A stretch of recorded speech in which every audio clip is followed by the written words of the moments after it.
Good afternoon. Welcome to RSBN Live. I'm Matthew Alvarez. Thanks so much for streaming in with us as it's 12 o'clock, of course, on the East Coast, 9 a.m. out there on the West Coast, where, as you guys know, a lot has been going on over the past 72 hours in Southern California. Thank God for ICE. Thank God for the National Guard. We'll get into some more of that in a bit. We're hearing seeing some posts from Carolyn Levitt and others. Of course, President Trump posting last night about it. So we'll dive into that in a bit. We have some guests that'll join us. But outside of that, also looking at the big, beautiful bill and the fact that there are so many great things for the American people in that bill. We'll dive into that as well.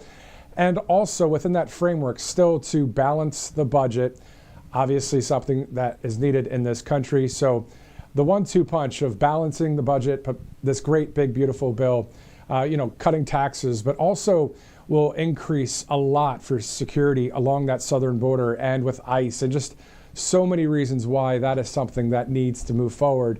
Of course, as we are live right now at 12:01 Monday, June 9th. What a weekend. Holy smokes. All right, on the president's schedule today at 2 p.m., President Trump will participate in an Invest America roundtable. That's going to be at the State Dining Room. According to Carolyn Levitt, the president will highlight the $1,000 Trump account, which is an investment for American kids, all within the mega bill. So we'll hear more details from the president at 2 o'clock today. So we got a little bit of time yet, but we have a number of stories to talk about, of course. And if there's any live breaking news, we can talk about that, but also a number of live guests to join us here on Right Side Broadcasting Network. Again, what a weekend that was, live posting. So many different scenes from Los Angeles, some from New York City, and just the situation that we're seeing and hearing is that in LA, there's going to be more of these so-called protests today. We know what that turns into. Unfortunately, we saw what happened over the weekend. Again, we'll get into more of those details. Let's go to it right now, actually. Carolyn Levitt saying on Truth Social, quote, Gavin Newsom did nothing as violent riots erupted in Los Angeles for days. Federal law enforcement officers were attacked by violent radicals and illegal criminals waving foreign flags because Governor Newsom was too weak to protect the city. The Los Angeles police chief has even said the riots were getting out of hand. President Trump has stepped in to maintain law and order and to protect federal buildings, end quote. That's from Carolyn Levitt not too long ago on Truth Social and on X, kind of setting the record straight. Again, we're hearing that there'll be more protests, more of the same. This will be day 4 now in Los Angeles. And speaking of ICE and the great job that they're trying to do out there, there's a video posted by the Department of Homeland Security all about immigration, customs, and enforcement, something that is a job that they're doing by the orders of DHS, by the president. As we know, we've seen all of the results of criminal illegal aliens in our country, the narcotics that have been brought in, the drug cartel, now a terrorist organization flying their drones, checking out like what our military is doing along the southern border. None of that's going to fly, no pun intended, because we have someone like President Trump, ICE, Tom Homan, and we the people, the majority of the country, that says this woke mind virus, this mob situation going on out there, is just not going to fly in our country. And so President Trump taking care of business. Let's go to that video with the Department of Homeland Security and ICE. This is Micah Bach, Deputy Assistant Secretary at DHS. In one of the largest immigration enforcement operations ever, ICE arrested nearly 1,500 criminal illegal aliens across Massachusetts. These illegal aliens are murderers, rapists, gang members, drug traffickers, and child predators. In Charleston, South Carolina, ICE raided a cartel-run nightclub, arrested 72 criminal illegal aliens, and seized narcotics and firearms. Secretary Noem is revamping the ICE tip line, and we need your eyes and ears. See something? Say something. Call 866-DHS-2-ICE. In a 2-week operation, ICE Houston deported 142 criminal aliens convicted of heinous crimes. These felons had illegally entered the United States a combined 480 times, and together have been convicted of 473 criminal offenses. Now they're gone, and they're not coming back. This week, The Washington Post authored a piece titled "The Mysterious Drop in Fentanyl Seizures on the U.S.-Mexico Border." From March 2024 to March 2025, fentanyl traffic fell by 54%. On day one, President Trump closed the border to traffickers, and the world has heard our message loud and clear. President Trump and Secretary Noem are directly responsible for this reduction in illegal drugs. After the horrific attack in Boulder, Colorado, Secretary Noem announced that ICE has taken custody of the family of the suspected terrorist. This terrorist will be prosecuted to the fullest extent of the law, and we continue to pray for the victims of this attack. Under President Trump and Secretary Noem, DHS is protecting America, one arrest, one confiscation, and one deportation at a time. That's a wrap for this week. We'll see you next time.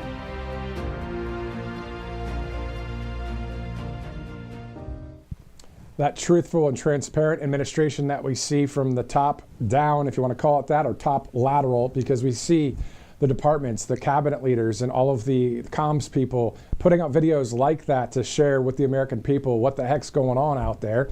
We're going to dive some more into the LA situation, also the big, beautiful bill, and other topics this Monday, June 9th. All of it brought to you by some great sponsors, including allfamilypharmacy.com/RSBN. As you see there on your screen, you can use that RSBN20 promo code for 20% off. President Trump, of course, just recently signed a new executive order to lower prescription drug prices. A major step, of course, in the right direction, but All Family Pharmacy isn't waiting around. Right now, they're giving you 20% off through June 30th, so Americans can start saving right away. They offer more than 200 essential medications like hydroxychloroquine, ivermectin, methylene blue, antibiotics, and even your daily prescriptions, all with a doctor's prescription included. And we're told there's no insurance, no waiting room, just fast, reliable access to the medications every household should have stocked. All Family Pharmacy works with licensed doctors and ships directly to your door. If drug prices are finally coming down, this pharmacy is already leading the charge and helping people stay prepared. Allfamilypharmacy.com/RSBN. Use that RSBN20 promo code and you'll get that 20% off. A great sponsor here at Right Side, as are our friends at Colonial Metals Group. freegoldguy.com/RSBN. You're looking for a free info kit on gold and silver backed by, a tax-sheltered IRA, a 401k for gold and silver. With your dollars, of course, with retirement and savings. Also, it's all 100% tax-free. So Colonial Metals Group gives you the 411, the 123 by getting this info kit. So just freegoldguy.com/RSBN, a great sponsor here at Right Side Broadcasting Network. All right, so it's 12:07, Monday, June 9th. Jam-packed weekend of news. Holy smokes. I mean, I saw on X a post from someone yesterday saying, make California America again, because we saw all of the Mexican flags, we saw all of the Antifa types, we saw the woke mob out there, all coming against what our ICE agents are trying to do is just carry out orders of the deportations in various parts of the city. With all of those images coming out of Southern California, in some cases, depending on which video you looked at, it looked more like Beirut in some instances. I mean, they were actually throwing fireworks at law enforcement that would explode and can cause harm or worse, same difference, death. So this is something that was not at all a peaceful protest. I don't know what the left-wing media is saying. I don't even care about watching them anymore because they keep lying. And they always are the mouthpiece of people like Gavin Newsom, as President Trump calls him, and the mayor of Los Angeles, who can't believe that this is happening in her city, but still, we the people, the majority of the country, voted for President Trump and what his campaign promises were. And if you remember, the top 20 or the 20 core promises to the American people, number one was to seal the border. Number two was a mass deportation operation. So shouldn't come as a surprise as to cleaning out those that, and when I say cleaning, I mean taking and bringing them to the other side of the border or wherever they're from.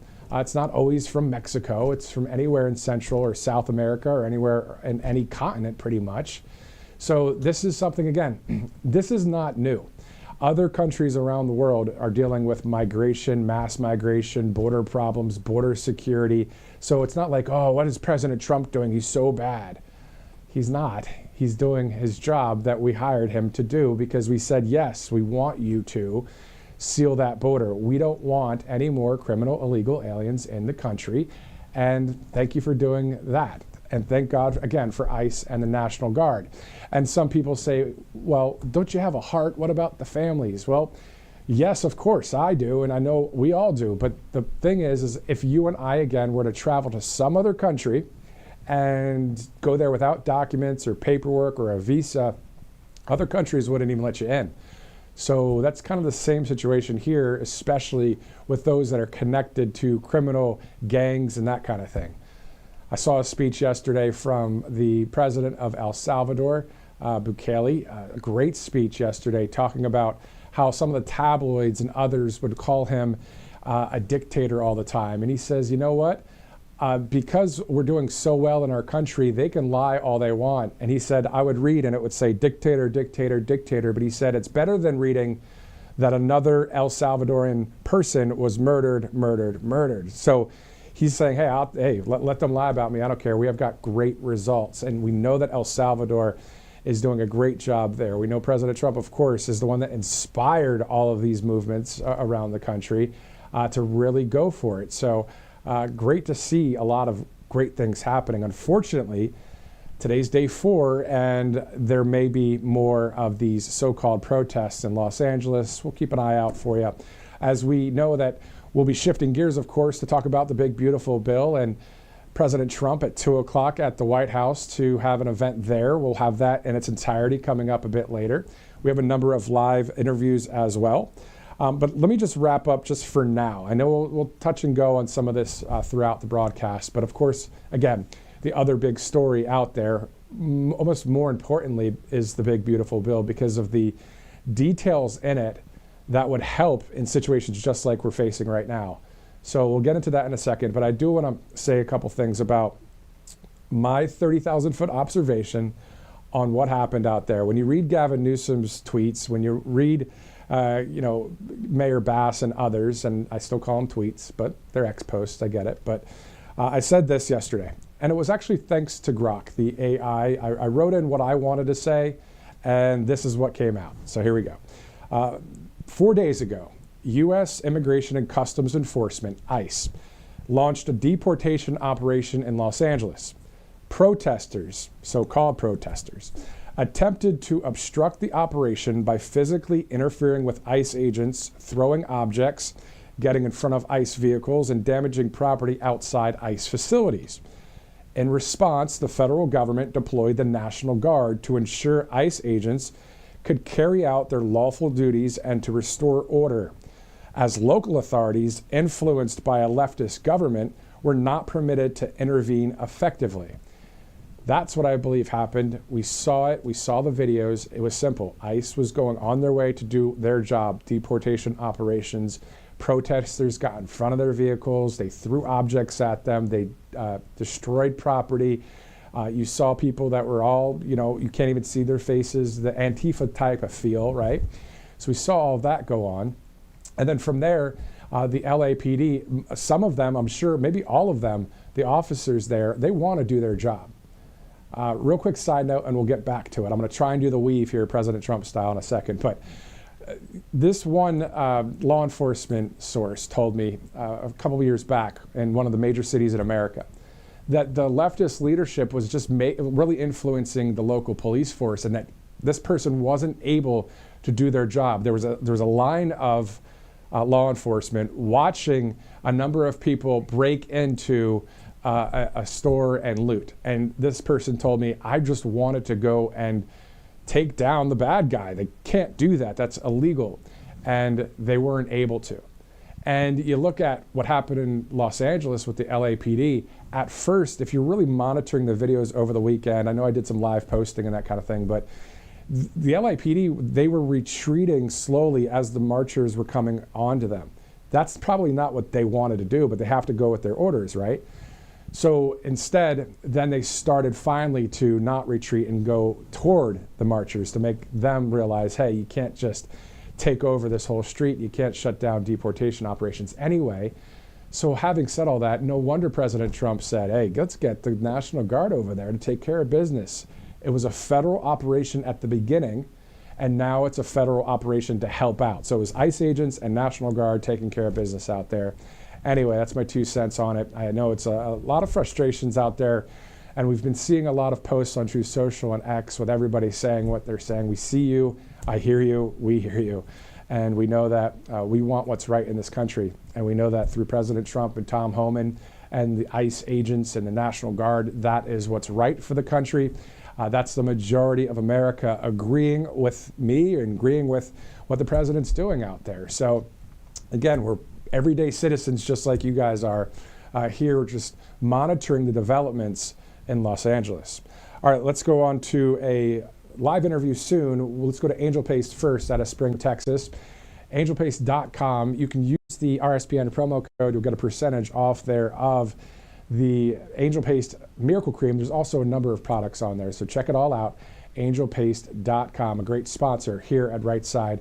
So is Kalshi.com/RSBN. If you're looking to bet or trade on various events out there, I mean, whether it's sports or technology or the weather or politics or whatever's going on, maybe breaking news, you can actually bet or trade right there on Kalshi.com/RSBN, a great sponsor here at Right Side Broadcasting Network. Quick side note, of course, we'll be talking about MyPillow in just a second. We're praying for Mike Lindell during this situation of being in court right now as well. So any way you can help, of course, through prayer and finances, always a good thing to do.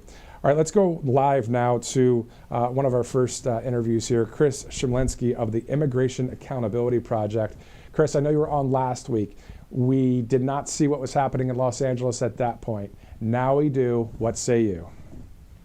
Yeah, well, first of all, our thoughts and prayers are going out to the families and the ICE agents themselves and their families that are unfortunately being, in some cases, under violent attack by some of these protesters, and hope that they stay safe as they're really doing the right thing for our country and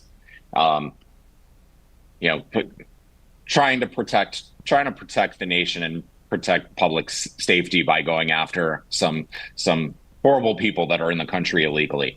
And that's truly who they're targeting out in LA. But this is something that we've seen before, these types of protests.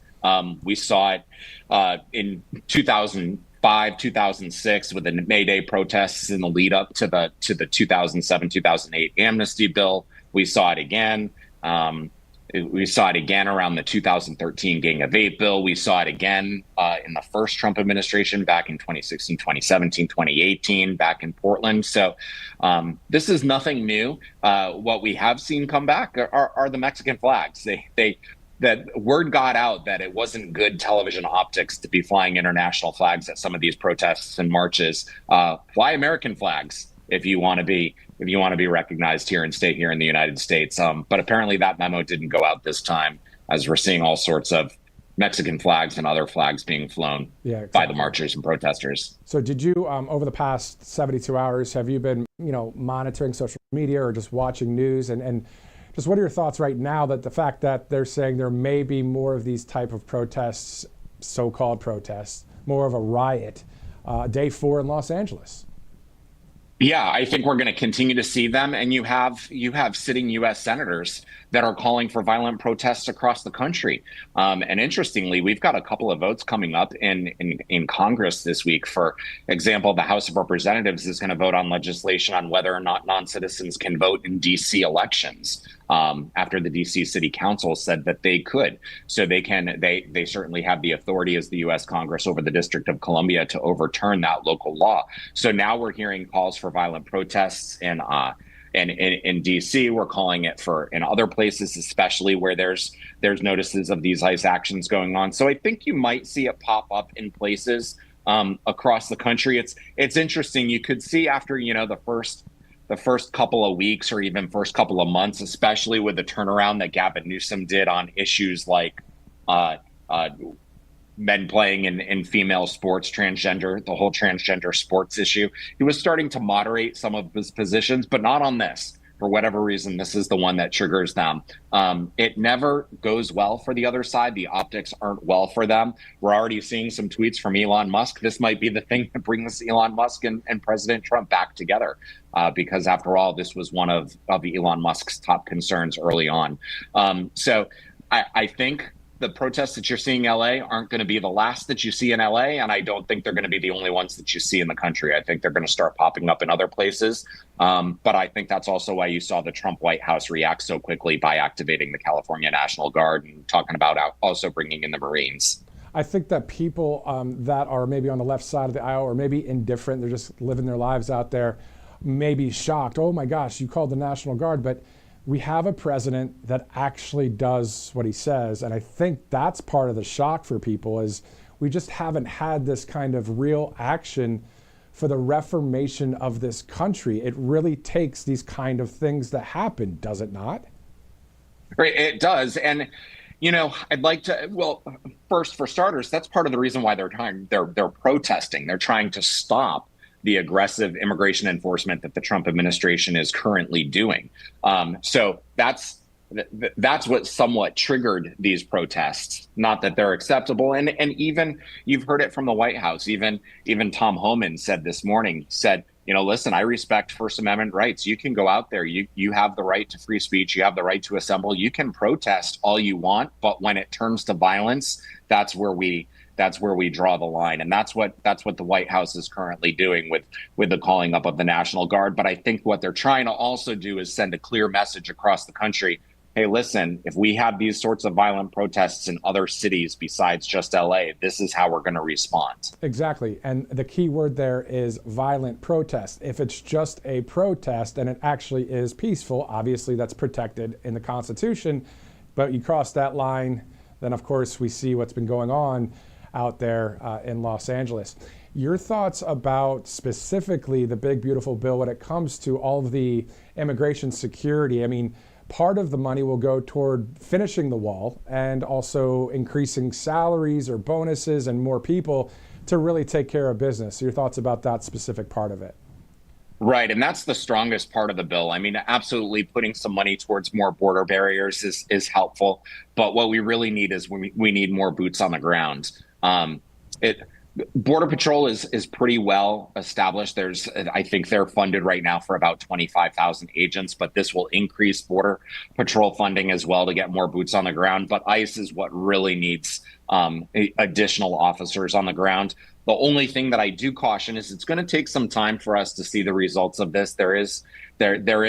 It does take time for the federal government to hire new law enforcement officers. There's background checks, there's physical fitness tests, there's all sorts of things that go into it. So it's going to take some time to amp up, but it's absolutely a step in the right direction. And I think we'll see it as long as we can get what's in the House bill in terms of outside of the other issues that are in there. But when it comes to immigration enforcement issue, as long as we can keep immigration enforcement, as long as that can stay together as it works its way through the Senate and probably again back through the House and eventually to President Trump's desk, that will really help us amp up or help the federal government amp up these interior enforcement efforts and also increase the number of deportations that we're presently seeing. Exactly. And then also outside of that in the economy, we'll take those tax cuts, 13 to 15% for people that make $30,000 up to $80,000 a year. But yeah, so we're going to see exactly to your point, how it goes with the U.S. Senate. And we're hearing from people like Carolyn Levitt and others on X and on Truth Social saying this is now, look at this. Here's proof in the pudding, or case in point, of why it needs to be passed. Chris, any other information you'd like to share with us? Anything else you guys are working on there at the Immigration Accountability Project? Well, obviously following everything that's happened in Colorado and what's going on in Los Angeles, these couple of bills that are coming up in the House, but truly focused on that budget reconciliation effort that you brought up. The good news is so far we haven't really heard the Senate complain too much about the money that the House set aside for immigration enforcement.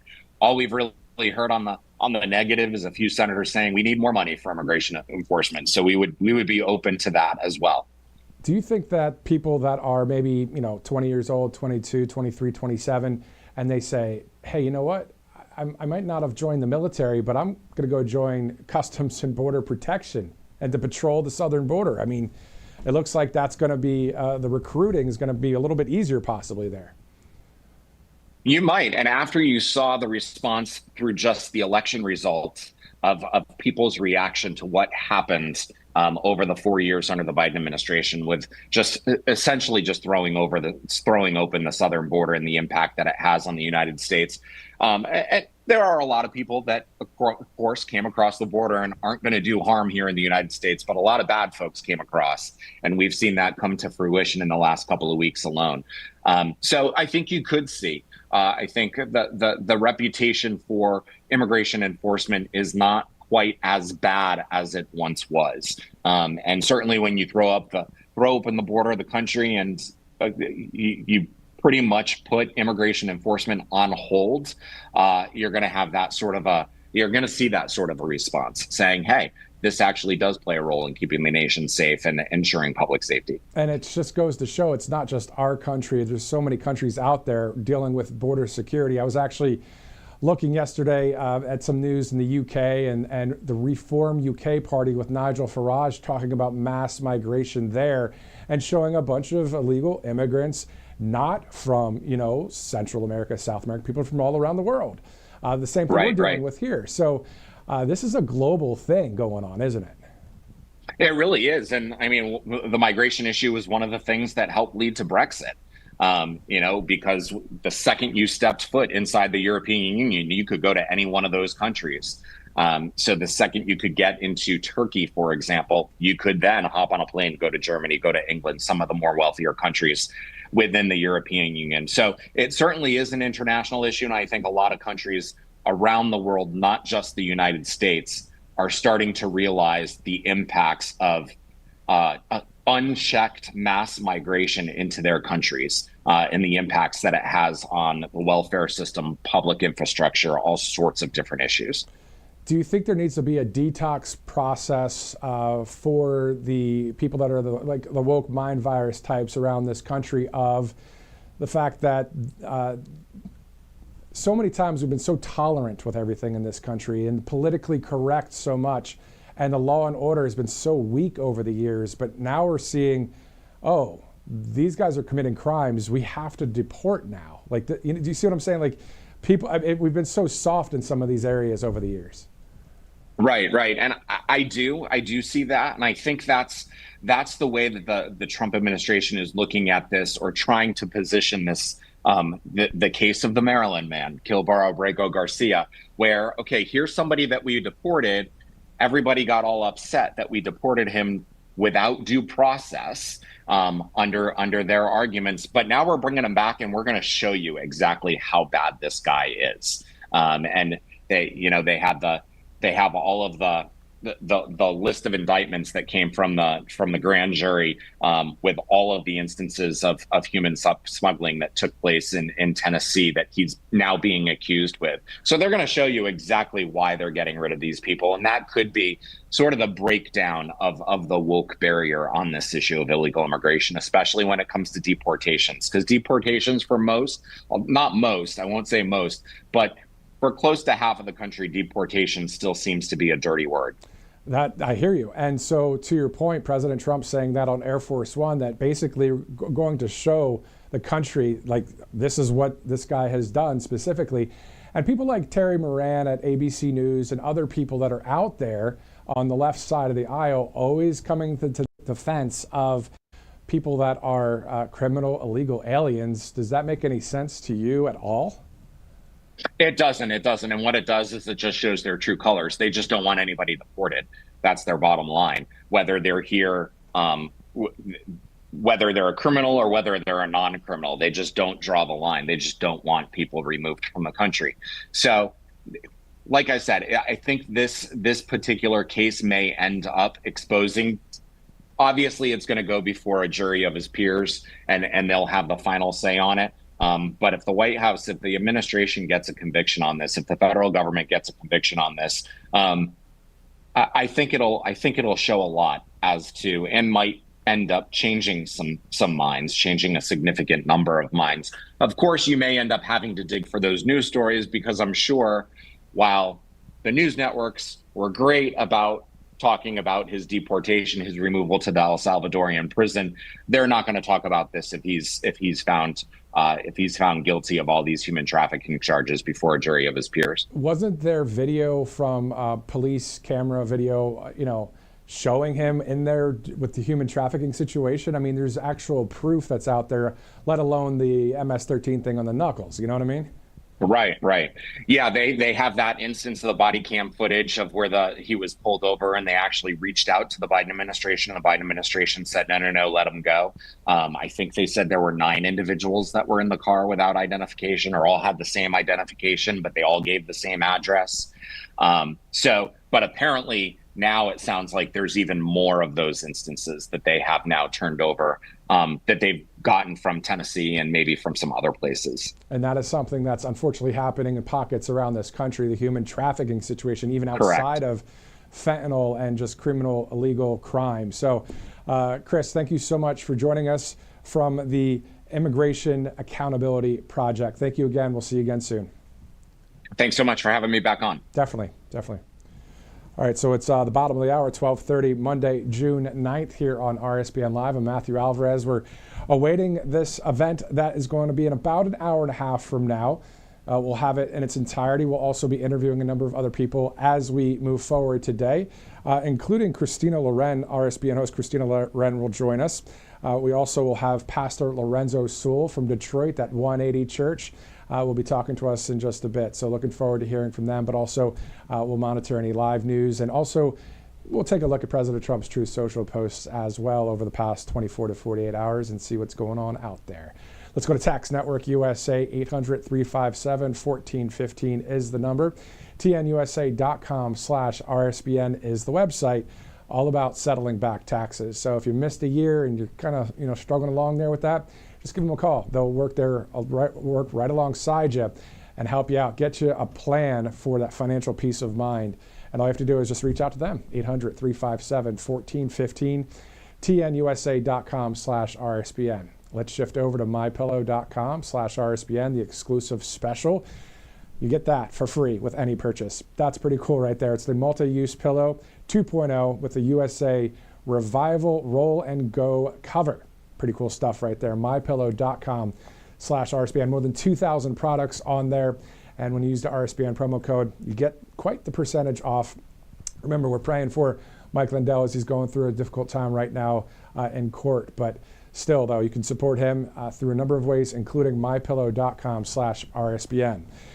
All right, 12:32, Monday, June 9th. Let's stick with the southern border issue for a minute, and then we'll shift over to the big, beautiful bill and get into more of the information about that and today's event, which is going to be in about, again, an hour and a half from now. The Coast Guard is one of the great military branches out there that's really taking care of business and in the open sea alongside Customs, Border and Protection, and the Navy. So there's a video that we have, but this is a video from earlier this morning of President Trump. Oh, okay, so we're hearing it's actually right now. So we're hearing that he's running a little behind schedule, but this is a little bit of a playback of President Trump landing there at Marine One. So once we get that video racked and ready to go, we can air that in a second. In the meantime, let's go to that Coast Guard video. It's 12:33 right now. I believe we have that one lined up. Let's go ahead to the U.S. Coast Guard.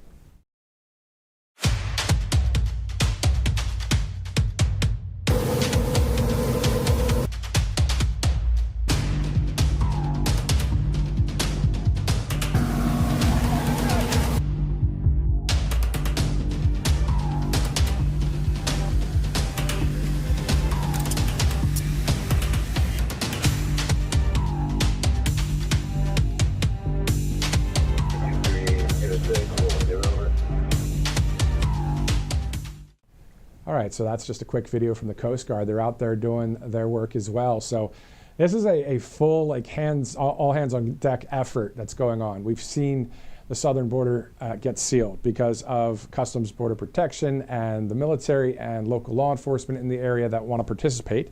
There are sheriff's offices and county sheriffs out there that say, yes, sign me up, let's help. And then there's some law enforcement out there like in Glendale, California. If you looked at this recent post on X, we don't have the post right here on the screen, but the city of Glendale, they have about 200,000 people there outside of Los Angeles.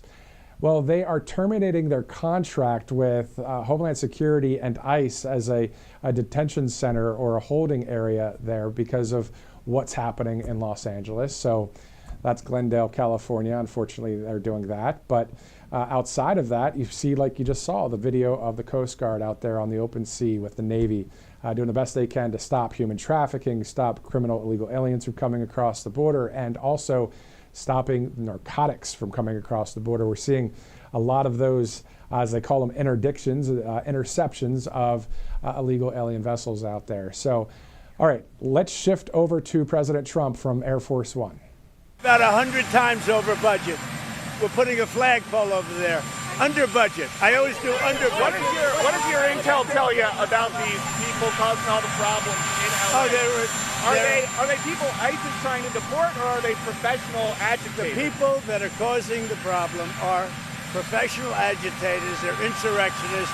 They're bad people. They should be in jail. Thank you. All right, so there you go. Moments ago, you heard exactly what President Trump said about the professional agitators that are out there, unfortunately interfering with ICE, and that's what caused this whole thing to start. Some might say, well, it was the deportations that caused it to start. Well, not really, because ICE has an order from the president and DHS to take care of an operation with something that's within the law. And then that's when these protesters, so-called protesters, interfered with that, got in front of the vans, got in front of the trucks, threw items at ICE agents, physically got involved in front of ICE agents, being in their way, destroying all this property and that kind of thing. We've seen this playbook before, unfortunately, but what we haven't really seen is President Trump in office, when it comes to this. We have seen some of that before, but this is something that's not going to fly in this administration. So, again, Monday, June 9th, 2025, a packed weekend of the 24/7 news cycle. Obviously, I was monitoring it a lot and live posting some, but really engaged in it because this is something where it's the woke mind virus taking on people that are saying, well, we're going to go with the law here. We're going to do what's right and do what we, the people, wanted with what President Trump shared on the campaign trail out there about sealing the border and mass deportations. We're seeing it happen. And out of those 20 core promises, this is all about the great reformation of America happening before our eyes. And yes, it's a little uncomfortable, more than uncomfortable. It's no fun to see our country in this kind of way, but it has to be done. Corruption has to go stage left. And we're seeing that throughout various departments.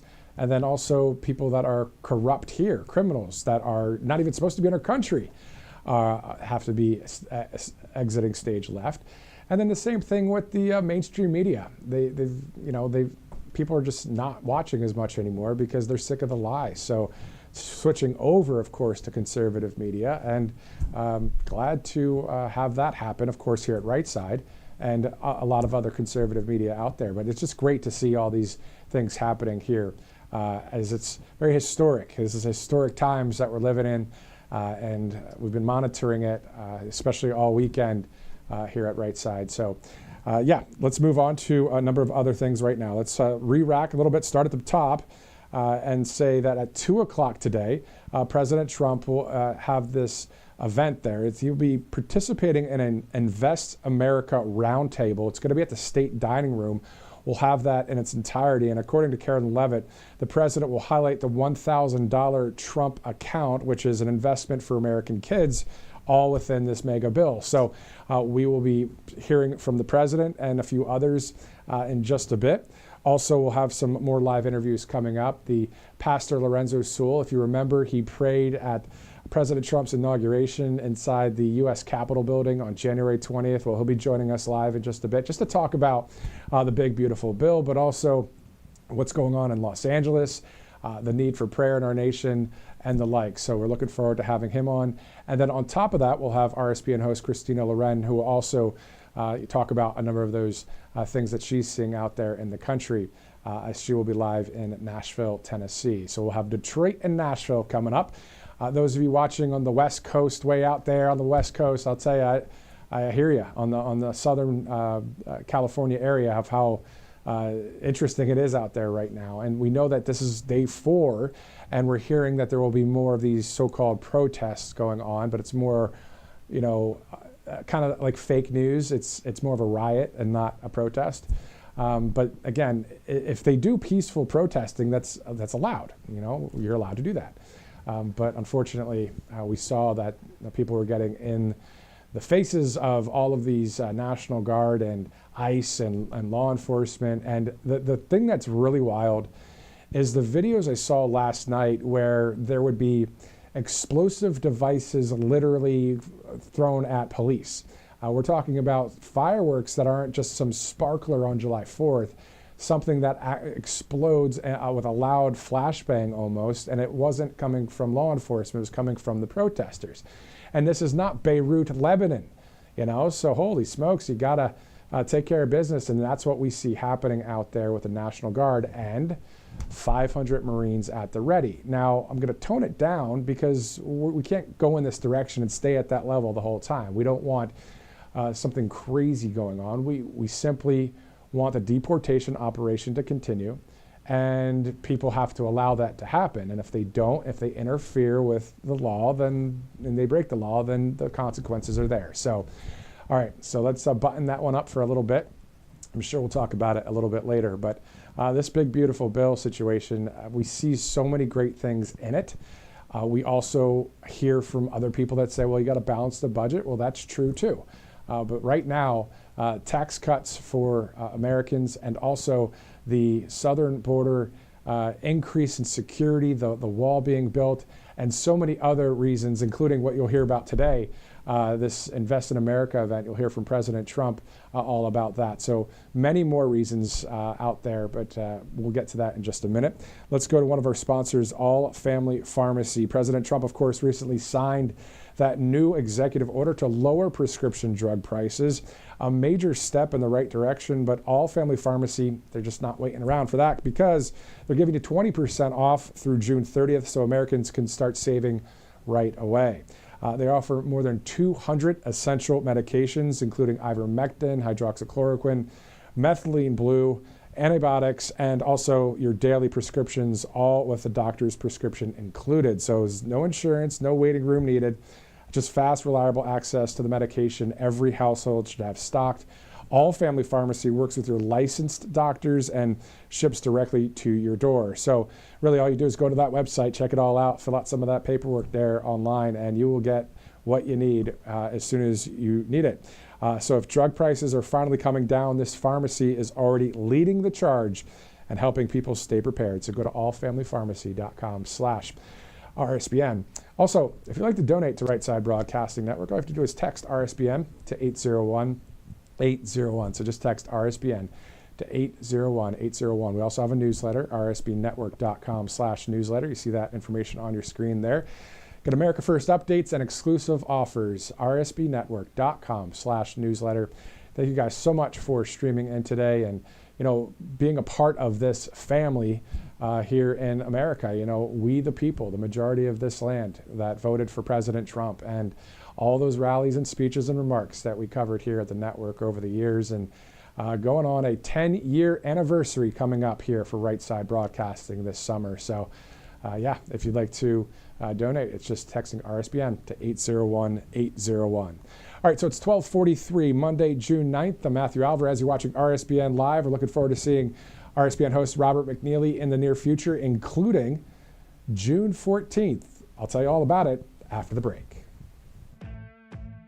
Welcome to Right Side Broadcasting Network, your trusted conservative news outlet. At RSBN, we deliver the truth when the mainstream media falls short. Since 2015, we've proudly broadcasted every single one of President Trump's iconic MAGA rallies, bringing you the excitement and energy live before anyone else. By watching RSBN, you get an unfiltered front row view of the action on the ground. We interview the crowds to give a voice to millions of Americans just like you. We show you President Trump's speeches in their entirety, free from interruptions and censorship. We cover the stories that matter to you with the integrity and passion you deserve. Thank you for choosing RSBN as your home for America First News. Together, we stand strong, united, and informed. So join us and be part of the right side of history. Hey y'all, it's Silk. from the Diamond and Silk Chit Chat live show. Look, don't forget to check me out right here on RSBN Network. Be sure to watch the show on Right Side Broadcasting Network, and I want you to support Right Side Broadcasting Network. Yes, it's imperative that you do so, okay? I look to see y'all soon. Bye-bye. You've heard how hard it can be to get access to medications like ivermectin, all the things they don't want you to take because they're actually effective and they don't cost all that much, right? You've seen that one before.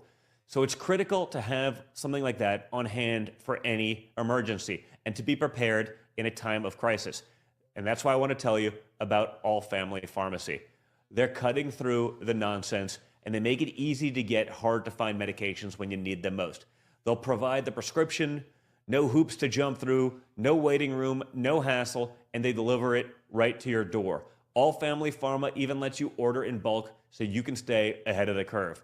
Head over to allfamilypharmacy.com for 10% off your first order. Again, allfamilypharmacy.com. It's simple. Get the 10% savings. Be prepared.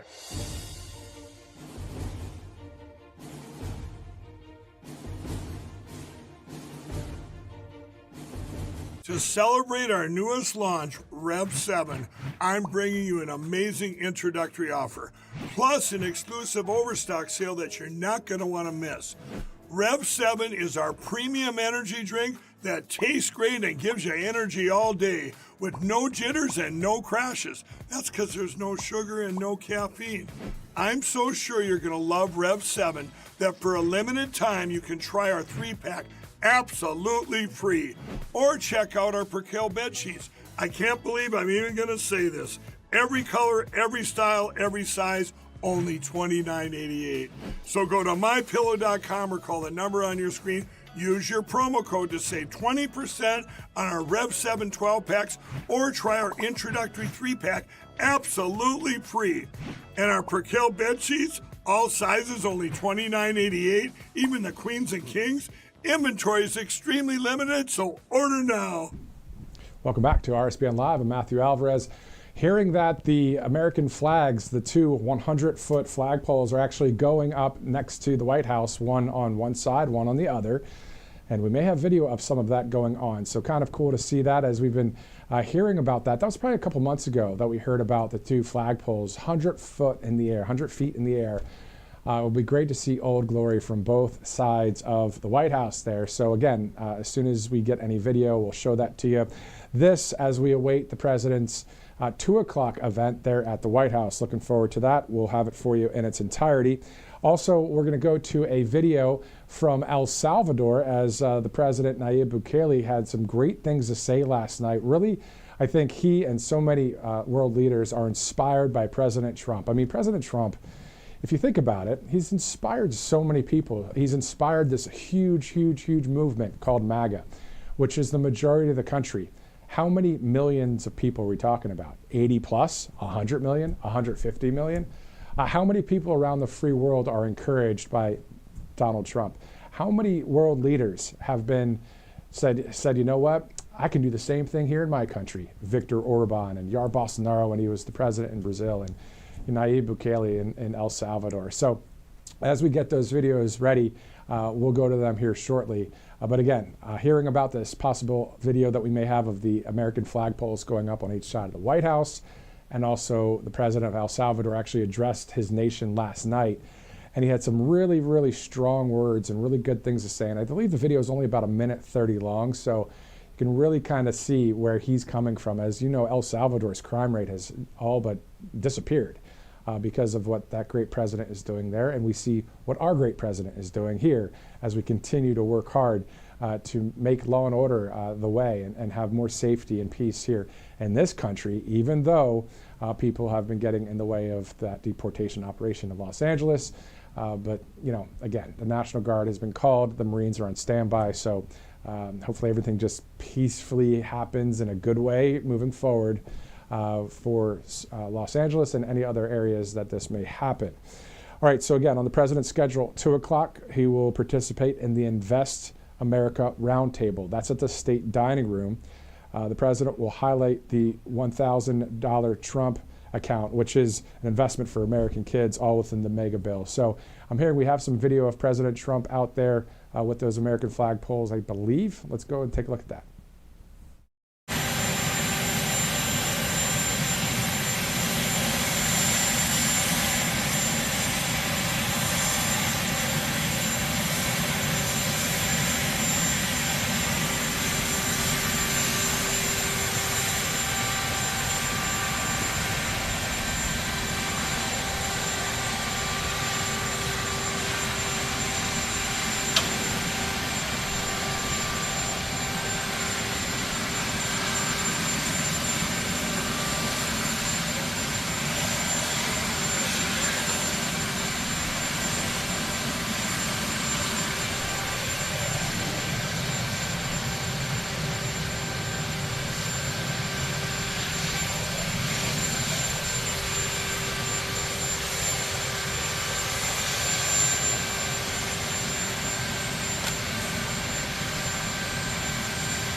He's daring Tom Homan to come and arrest him.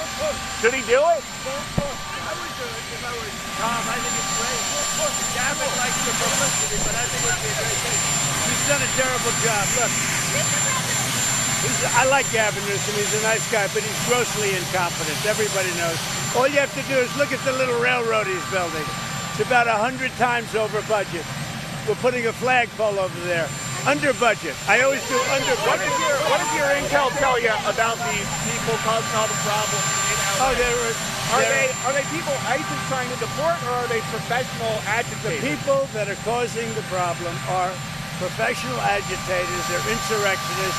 They're bad people. They should be in jail. Thank you.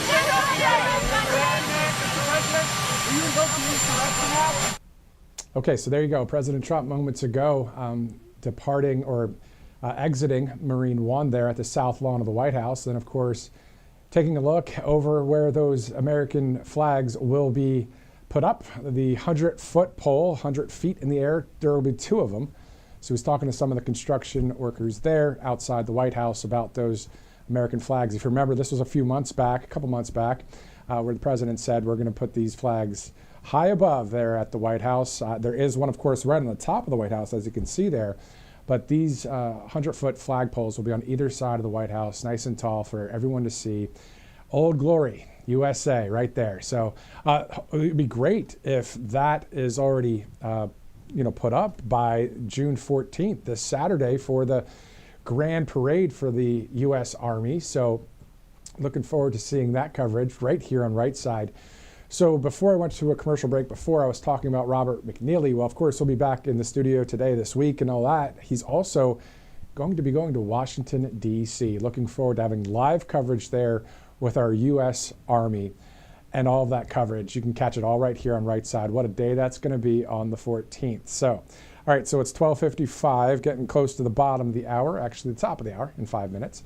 Let's go to angelpaste.com. All you have to do is use the RSBN promo code. You'll get this miracle cream right there. But also, there's other products as well on angelpaste.com out of Spring, Texas. They hire military veterans, and they're a longtime sponsor here at the network. So always great to see angelpaste.com right there. Miracle cream plus other products. Check it out, angelpaste.com. Also, callsheet.com/RSBN. If you'd like to bet or trade on really anything that's out there, technology, sports, politics, faith, weather, whatever, you can do it at callsheet.com/RSBN. There's also an app, and there's so many interesting questions and what people are saying yes and no to and what they're betting and trading on. So check it out if you like, callsheet.com/RSBN. All right, so 12:56, Monday, June 9th. Let's go over some details here. So we know on Saturday, it's Flag Day. Well, this makes sense now. Of course, it's going to be, those polls are going to be up. I think they will be.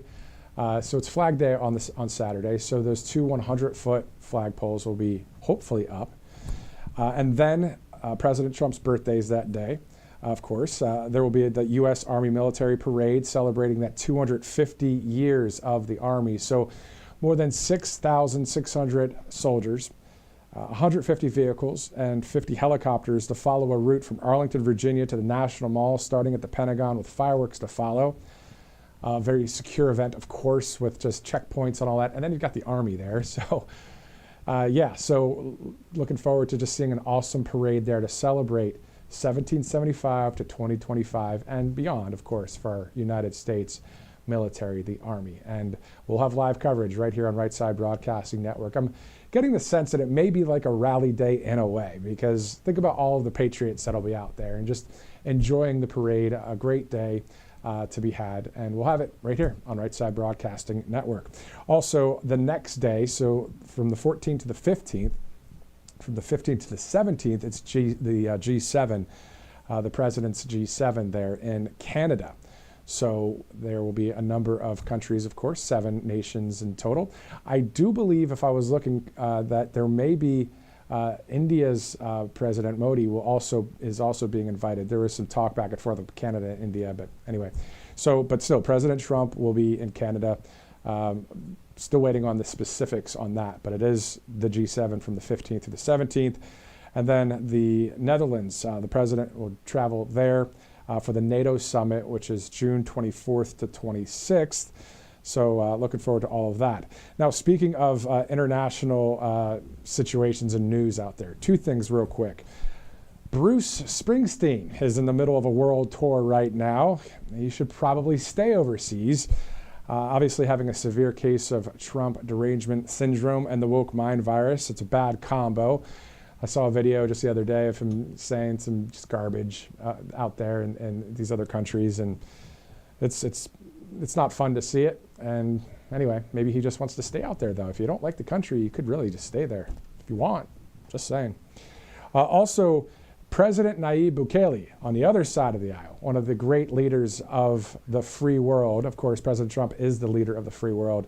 But this speech last night in El Salvador, President Nayib Bukele addressed the nation. And we know that El Salvador was one of the worst, if not the worst, when it comes to crime. And that whole thing has switched. And on the other side of the coin now, it's a lot safer. It's so much safer. It's probably one of the most safest countries on earth right now. And he said the following yesterday. You'll have to read the subtitles, of course, but check it out. Pese a los resultados extraordinarios, han mentido todo lo que han querido sobre nuestras medidas de seguridad. Nos han llamado de todo. A mí en lo personal me han dicho dictador en todos los medios que han querido y podido. Desde los panfletos salvadoreños hasta los panfletos internacionales, los más prestigiosos. ¿Saben qué? Me tienen sin cuidado que me llamen dictador.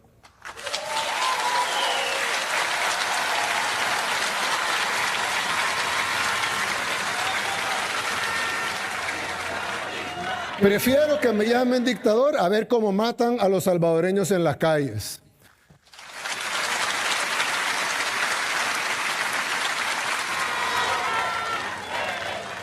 Prefiero estos momentos cuando agarro el celular y veo dictador, dictador, dictador, dictador en las noticias y no ver asesinato, asesinato, asesinato, asesinato, asesinato.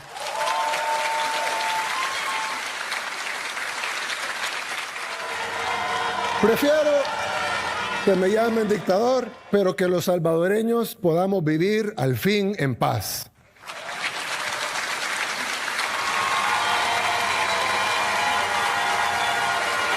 Que se queden ellos discutiendo su semántica y nosotros vamos a seguir enfocados en buscar resultados.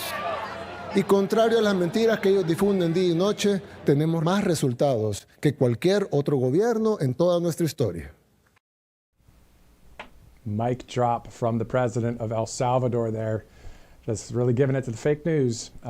If you missed any of that, say you started watching mid-stride, on the replay, or if you just want to scrub back real quick and watch some of it, come back over to the live part. But what a speech. Watched that yesterday. There was a lot of X posts and Truth Social posts, just checking out all of the Los Angeles coverage and then even seeing that speech there. But just the 24/7 news cycle. Sometimes you have to disconnect from it, but sometimes it's not that easy. All right, so it's 1 o'clock, 1:01. You see the White House, that's the stakeout area right outside the White House there. So if anybody steps up to the microphone, we'll take that live. President Trump, 50 minutes ago, said, "We made a great decision in sending the National Guard to deal with the violent, instigated riots in California. If we have not done so, Los Angeles would have been completely obliterated. The very incompetent Governor Gavin Newsom and Mayor Karen Bass should be saying, 'Thank you, President Trump. You are so wonderful. We would be nothing without you, sir.'" This is President Trump right here on Truth. Instead, they chose to lie to the people of California and America by saying that we weren't needed and that these are peaceful protests. Just one look at the pictures and videos of the violence and destruction tells you all you have to know. We will always do what is needed to keep our citizens safe so we can together make America great again. President Trump, 50 minutes ago on Truth Social, spitting truth. And that's the thing. That's why it's called Truth Social, right? So, yeah, I mean, I cannot believe what I saw with some of those posts from Gavin Newsom yesterday. And they just keep trying to propagate the lie of that this was because President Trump and the National Guard. Well, actually, the truth is, as we saw it from Carolyn Levitt, we can pull up Carolyn Levitt's post too. I'm going to get to this point here. This is really what happened. She posted the following about Los Angeles on Truth Social. Gavin Newsom did nothing as violent riots erupted in Los Angeles for days. Federal law enforcement officers were attacked by violent radicals and illegal criminals waving foreign flags because Governor Newsom was too weak to protect the city. The Los Angeles police chief has even said the riots were getting out of hand. President Trump has stepped in to maintain law and order and to protect federal buildings. And if you remember, on my Truth Social, I put yesterday just my 30,000-foot view on what's going on out there. And, why not put in my 2 cents? I kind of work in media, and I did. And basically what I said specifically, I'm going to go right to it because I really believe this is accurate because I was watching and monitoring all of the different videos over the weekend. Just really was wanting to see what was going on out there. Let me get to that post here in just a second. I said that my 30,000-foot view observation on the LA situation was 4 days ago, U.S. Immigration and Customs Enforcement, ICE, launched a deportation operation in Los Angeles. Okay, so 4 days ago, ICE does this deportation operation. So-called protesters attempted to obstruct the operation by physically interfering with ICE agents, throwing objects, getting in front of ICE vehicles, and damaging property outside ICE facilities. So that was the second thing that happened. In response, the federal government deployed the National Guard to ensure ICE agents could carry out their lawful duties and to restore order, as local authorities, influenced by a leftist government, were not permitted to intervene effectively. So again, it started out a deportation operation, and then protesters, if they would have stayed peaceful, and stood there with their signs and maybe yelled something from over here, and that's their right to do that. Well, obviously they didn't, and so we saw the videos. They were standing in front of those vans as ICE detention facilities or ICE government buildings, as agents were trying to leave. They wouldn't move from the vans. They got in the faces of the ICE agents. They were causing problems. Then people started saying stuff, throwing stuff, being physical. And so from that standpoint, I don't blame President Trump, because if I'm looking at Mayor Bass and the governor of California, Gavin Newsom, are they going to be strong with law and order, or are they going to be soft on crime? Well, we know what they already are. So it was common sense to say, well, yes, LAPD is a strong police force. Yes, the officers there probably wanted to take care of business and shut it down. But unfortunately, what happened is the leftist-leaning government tells the chief, hey, this is the way we're going to handle it at first. If you look at the videos, the LAPD were retreating slowly as the protesters were coming toward them.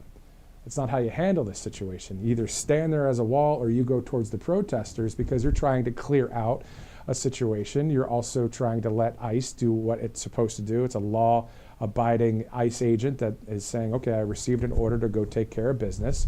I'm going to go do that. But there was a lot of problems that caused the National Guard to have to come in to take care of all this.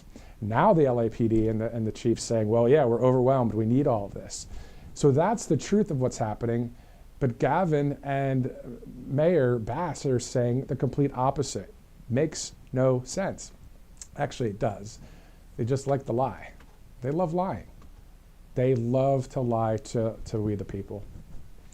So I'm just glad that President Trump is in office. I'm glad we have him as a world leader. I'm glad we have Nayib Bukele down there in El Salvador, and Viktor Orban, and on and on and on around the world. Nigel Farage out there in the UK. I mean, this is the time for us to see the reformation of our country come together. It's really happening before our eyes. And we cover every day here at the network, of course. You've seen Robert McNeely right here live and talking about all these events happening. You've seen myself. You've seen Christina Loren join us, who will join us here in a little bit today. You've seen Megan Kohler out there at the rally in Pittsburgh the other day. All of this is part of the news coverage that we're moving forward with, including, of course, rallies here at Right Side Broadcasting Network. So also this Saturday, again, we'll be live in Washington, D.C. RSBN host Robert McNeely will be there, and we'll have coverage for you from the 250th Army Parade. So we'll have that for you here. Producer, can you please repeat? Okay, let's go to a couple sponsors before we get to some more interviews and some more commentary as we await this event there at the White House. Again, this is all about the big, beautiful bill, a portion of it. They'll be talking about that today. This is allfamilypharmacy.com. President Trump, of course, just recently signed a new executive order to lower prescription drug prices, a major step in the right direction, but All Family Pharmacy isn't waiting around. Right now, they're giving you 20% off through June 30th. So Americans can start saving right away. So you're talking more than 200 essential medications, including ivermectin, hydroxychloroquine, methylene blue. They also have antibiotics and your everyday prescriptions, all with a doctor's prescription included. So there's no insurance needed, no waiting room, just fast, reliable access to the medications every household should have stocked. All Family Pharmacy works with licensed doctors and ships directly to your door. So if drug prices are finally coming down, this pharmacy is already leading the charge and helping people stay prepared. So all you have to do is go to allfamilypharmacy.com/RSBN and use code RSBN20. You'll save 20% through June 30th. Also, Colonial Metals Group, freegoldguide.com/RSBN. Tax sheltered IRA, 401k, all backed in gold and silver. It's 100% tax free. So if you're looking for an entire info kit for free about gold and silver, just go to freegoldguide.com/RSBN to get more information on Colonial Metals Group and the reasons why, if you have a little bit of retirement or savings and you want to put that into gold and silver, the reasons why that may be a smart move for you. All you have to do is go to freegoldguide.com/RSBN. youtube.com/RSBN. All right, so 109, Monday, June 9th here on Right Side Broadcasting Network. Again, we may be getting the video, hopefully, or maybe this week, of the American flag poles that are going up. The flags, of course, at the top of those poles, 100 feet in the air on either side of the White House. So looking forward to seeing that happen there. All right, so it's 109. Let's take a commercial break. We'll be having some more live interviews and some more commentary right after the break.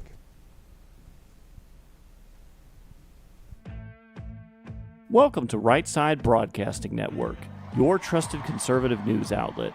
At RSBN, we deliver the truth when the mainstream media falls short. Since 2015, we've proudly broadcasted every single one of President Trump's iconic MAGA rallies, bringing you the excitement and energy live before anyone else. By watching RSBN, you get an unfiltered front row view of the action on the ground. We interview the crowds to give a voice to millions of Americans just like you. We show you President Trump's speeches in their entirety, free from interruptions and censorship. We cover the stories that matter to you with the integrity and passion you deserve. Thank you for choosing RSBN as your home for America First News. Together, we stand strong, united, and informed. So join us and be part of the right side of history. Hey y'all, it's Silk from the Diamond and Silk Chit Chat live show. Look, don't forget to check me out right here on RSBN Network. Be sure to watch the show on Right Side Broadcasting Network, and I want you to support Right Side Broadcasting Network. Yes, it's imperative that you do so, okay? I look to see y'all soon. Bye-bye. You've heard how hard it can be to get access to medications like ivermectin, all the things they don't want you to take because they're actually effective and they don't cost all that much, right? You've seen that one before. So it's critical to have something like that on hand for any emergency and to be prepared in a time of crisis. And that's why I want to tell you about All Family Pharmacy. They're cutting through the nonsense and they make it easy to get hard to find medications when you need them most. They'll provide the prescription, no hoops to jump through, no waiting room, no hassle, and they deliver it right to your door. All Family Pharma even lets you order in bulk so you can stay ahead of the curve. Head over to allfamilypharmacy.com for 10% off your first order. Again, allfamilypharmacy.com. It's simple. Get the 10% savings. Be prepared.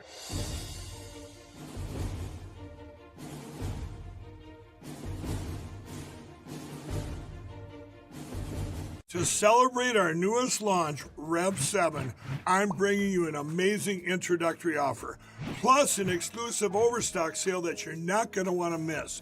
Rev 7 is our premium energy drink that tastes great and gives you energy all day with no jitters and no crashes. That's because there's no sugar and no caffeine. I'm so sure you're going to love Rev 7 that for a limited time you can try our 3-pack absolutely free. Or check out our Percale bed sheets. I can't believe I'm even going to say this.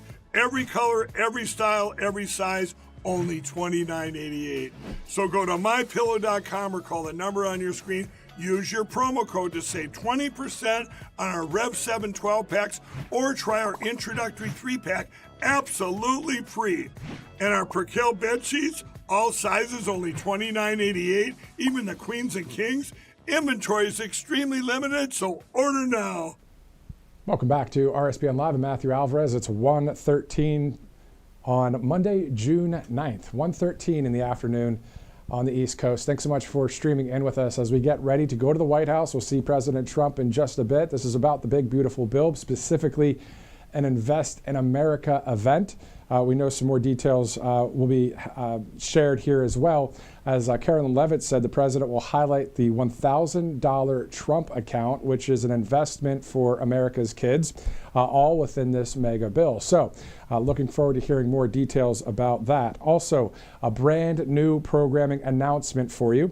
The Voice of Reason with Robert McNeely will debut on Thursday at 6 p.m. Eastern right here on Right Side Broadcasting Network. Looking forward to hearing and seeing that show, again, 6 o'clock on Thursday, right here on Right Side Broadcasting Network. The Voice of Reason with Robert McNeely, coming up only a couple days from now. So looking forward to that debut show for Robert.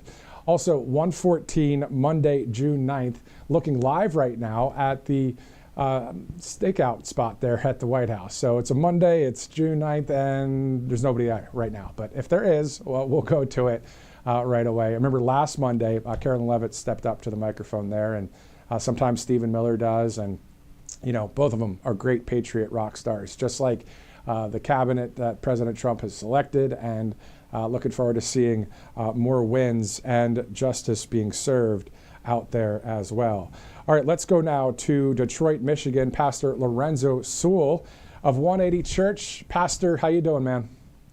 I'm Holy Ghost happy to be here with you, believing God to do great and mighty things that we know not. Amen. I hear you on that. I mean, have you been monitoring what's going on in Los Angeles? What are your thoughts about all that? Well, we see in the city of Detroit several communities that have been all black for decades. Venezuelans have come right here in the church. We have 28 Venezuelans that have come over here illegally, and as the body of Christ, we're trying to love them and serve them, but also let them know that in our country, we have laws and we have rules, and so it is. President Donald Trump is doing an amazing work by allowing our country to stand up for the law and order that, quite frankly, the Bible says. The Bible says the law is for the lawless. You don't have to worry about the law if you're not breaking it, right? I mean, you don't have to worry about it. It's lawless people that have to worry about the law. And what's happening in the state of California, it, quite frankly, is an abomination. I cannot believe Gavin Newsom would do that to the good people of California, that all the riots, all the looting, and now he's calling it peaceful protests. It is so sad to see what's happening in the great state of California. We're praying hard for California. Yeah, exactly. It's really terrible to see everything wrapped in lies, and they just try and use X and use the local media out there and just say, well, this is actually what's happening and it's all President Trump's fault. Well, we know what happened. The ICE had their deportation orders, and then protesters, instead of become peaceful, they interfered physically with ICE agents. That's how this all started, and that's just the truth, isn't it, Pastor?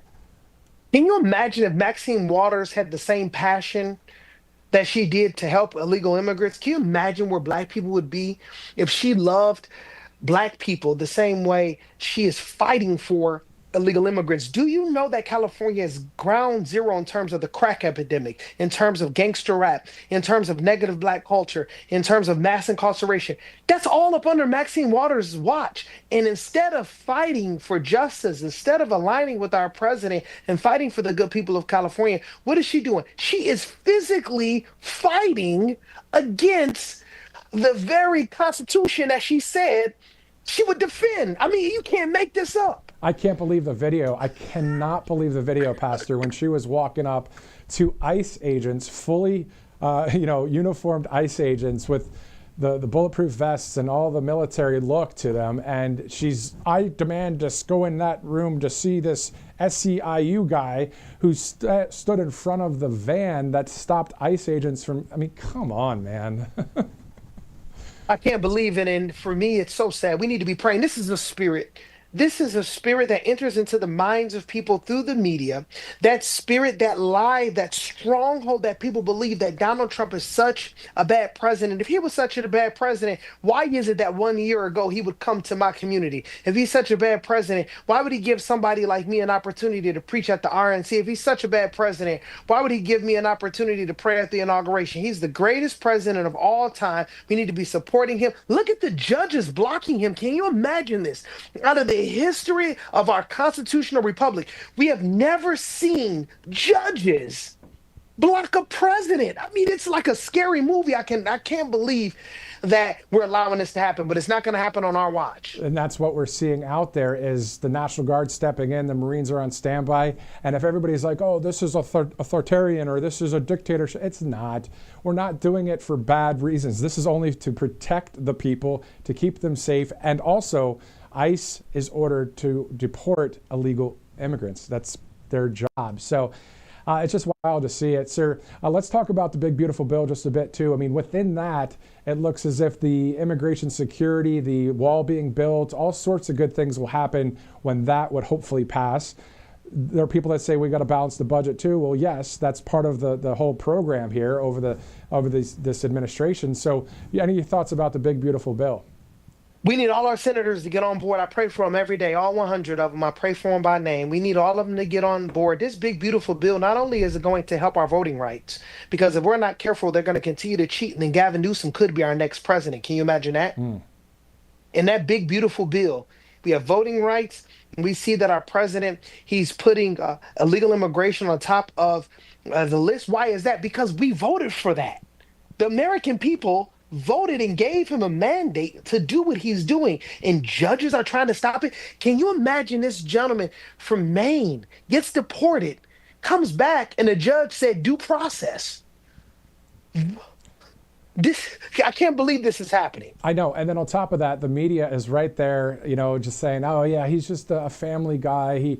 Even though there's a video of him human trafficking in Tennessee, even though MS-13 is on the knuckles, these guys are still trying to lie out there. We already know that to be true. But Pastor, let's talk about something that is encouraging for we the people across this land, those that are believers. If you're not a believer, it's all right. We're here with you, and we hope that you will be someday. But outside of that, this is about freedom, the conservative way. This is about protecting our Constitution.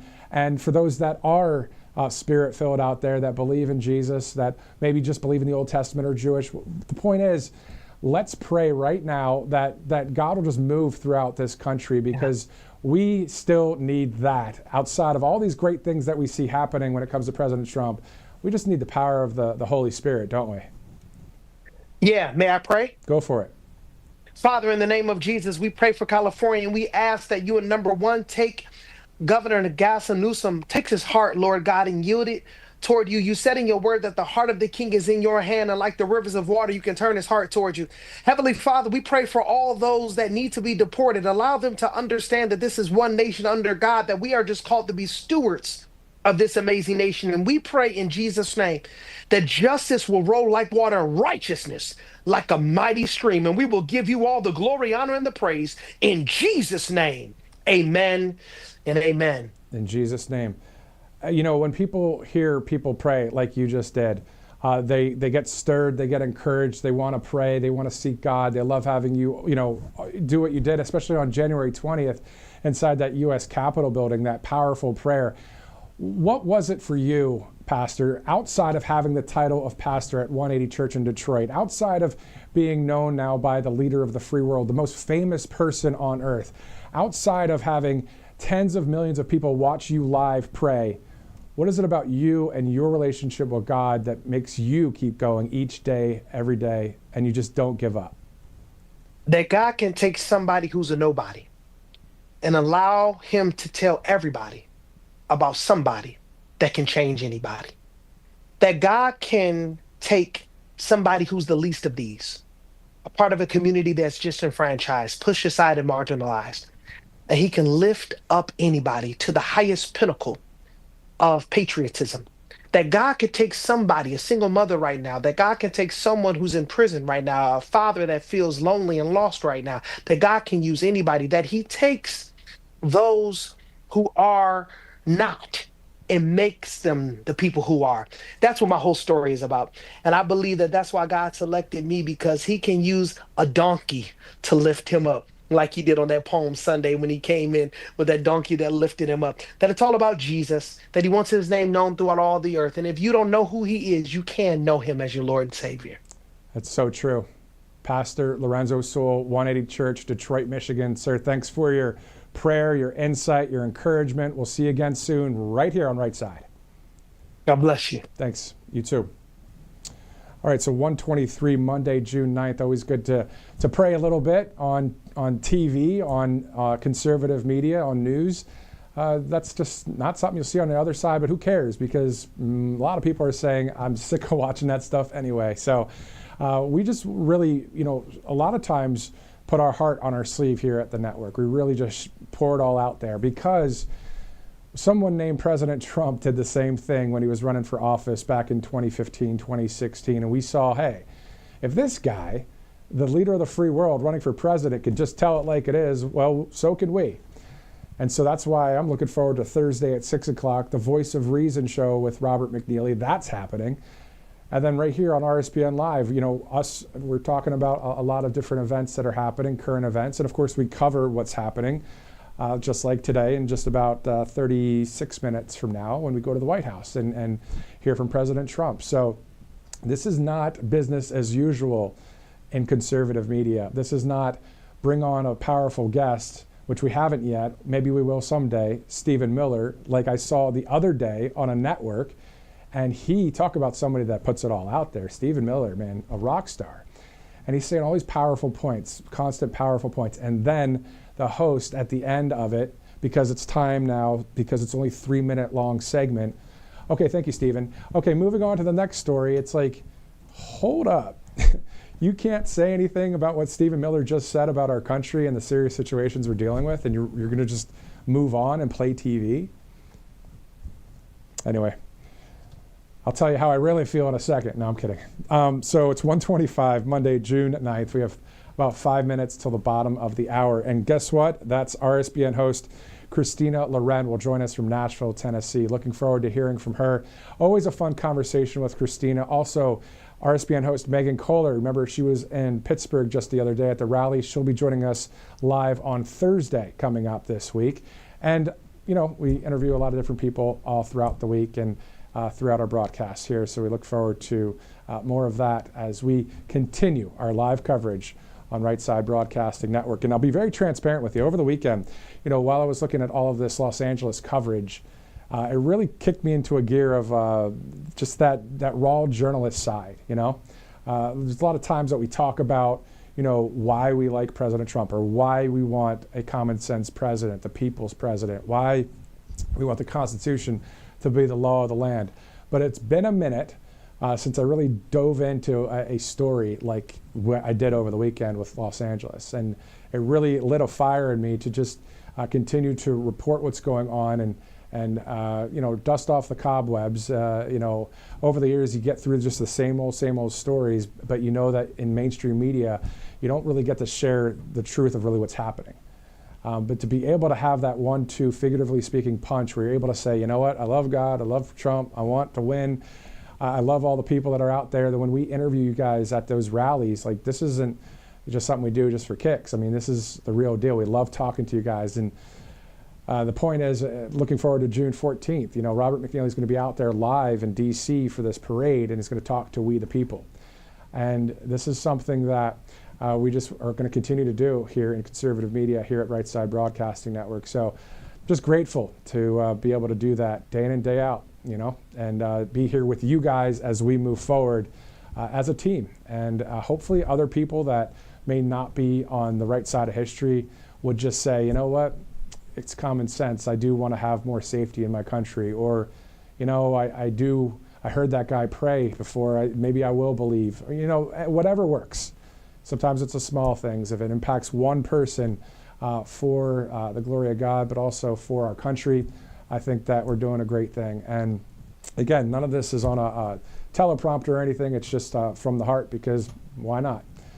Because I know that you guys have been, and I have been, so sick of the same old talking head reading from a teleprompter on the network news for the past 40 straight years. And then they've come to find out that all they've been doing to you is lying to you and looking you in the eyes in your living room and saying, thanks for joining us here on such and such fake news network. Here's the news of the day. And they would straight, bold-faced lie to you. Those days are over in conservative media. Thank God in heaven for that.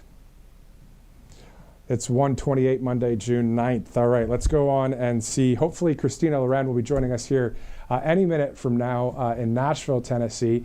Of course, President Trump, will be seeing him a little bit later as well from the White House for this event that starts at 2 o'clock. We can look specifically in a number of posts from the White House as well about the big, beautiful bill. Before we do that, let's take another commercial break. We'll be right back here on RSBN Live. Welcome to Right Side Broadcasting Network, your trusted conservative news outlet. At RSBN, we deliver the truth when the mainstream media falls short. Since 2015, we've proudly broadcasted every single one of President Trump's iconic MAGA rallies, bringing you the excitement and energy live before anyone else. By watching RSBN, you get an unfiltered front row view of the action on the ground. We interview the crowds to give a voice to millions of Americans just like you. We show you President Trump's speeches in their entirety, free from interruptions and censorship. We cover the stories that matter to you with the integrity and passion you deserve. Thank you for choosing RSBN as your home for America First News. Together, we stand strong, united, and informed. So join us and be part of the right side of history. Hey y'all, it's Silk from the Diamond and Silk Chit Chat live show. Look, don't forget to check me out right here on RSBN Network. Be sure to watch the show on Right Side Broadcasting Network, and I want you to support Right Side Broadcasting Network. Yes, it's imperative that you do so, okay? I look to see y'all soon. Bye-bye. You've heard how hard it can be to get access to medications like ivermectin, all the things they don't want you to take because they're actually effective and they don't cost all that much, right? You've seen that one before. So it's critical to have something like that on hand for any emergency and to be prepared in a time of crisis. And that's why I want to tell you about All Family Pharmacy. They're cutting through the nonsense and they make it easy to get hard to find medications when you need them most. They'll provide the prescription, no hoops to jump through, no waiting room, no hassle, and they deliver it right to your door. All Family Pharma even lets you order in bulk so you can stay ahead of the curve. Head over to allfamilypharmacy.com for 10% off your first order. Again, allfamilypharmacy.com. It's simple. Get the 10% savings. Be prepared.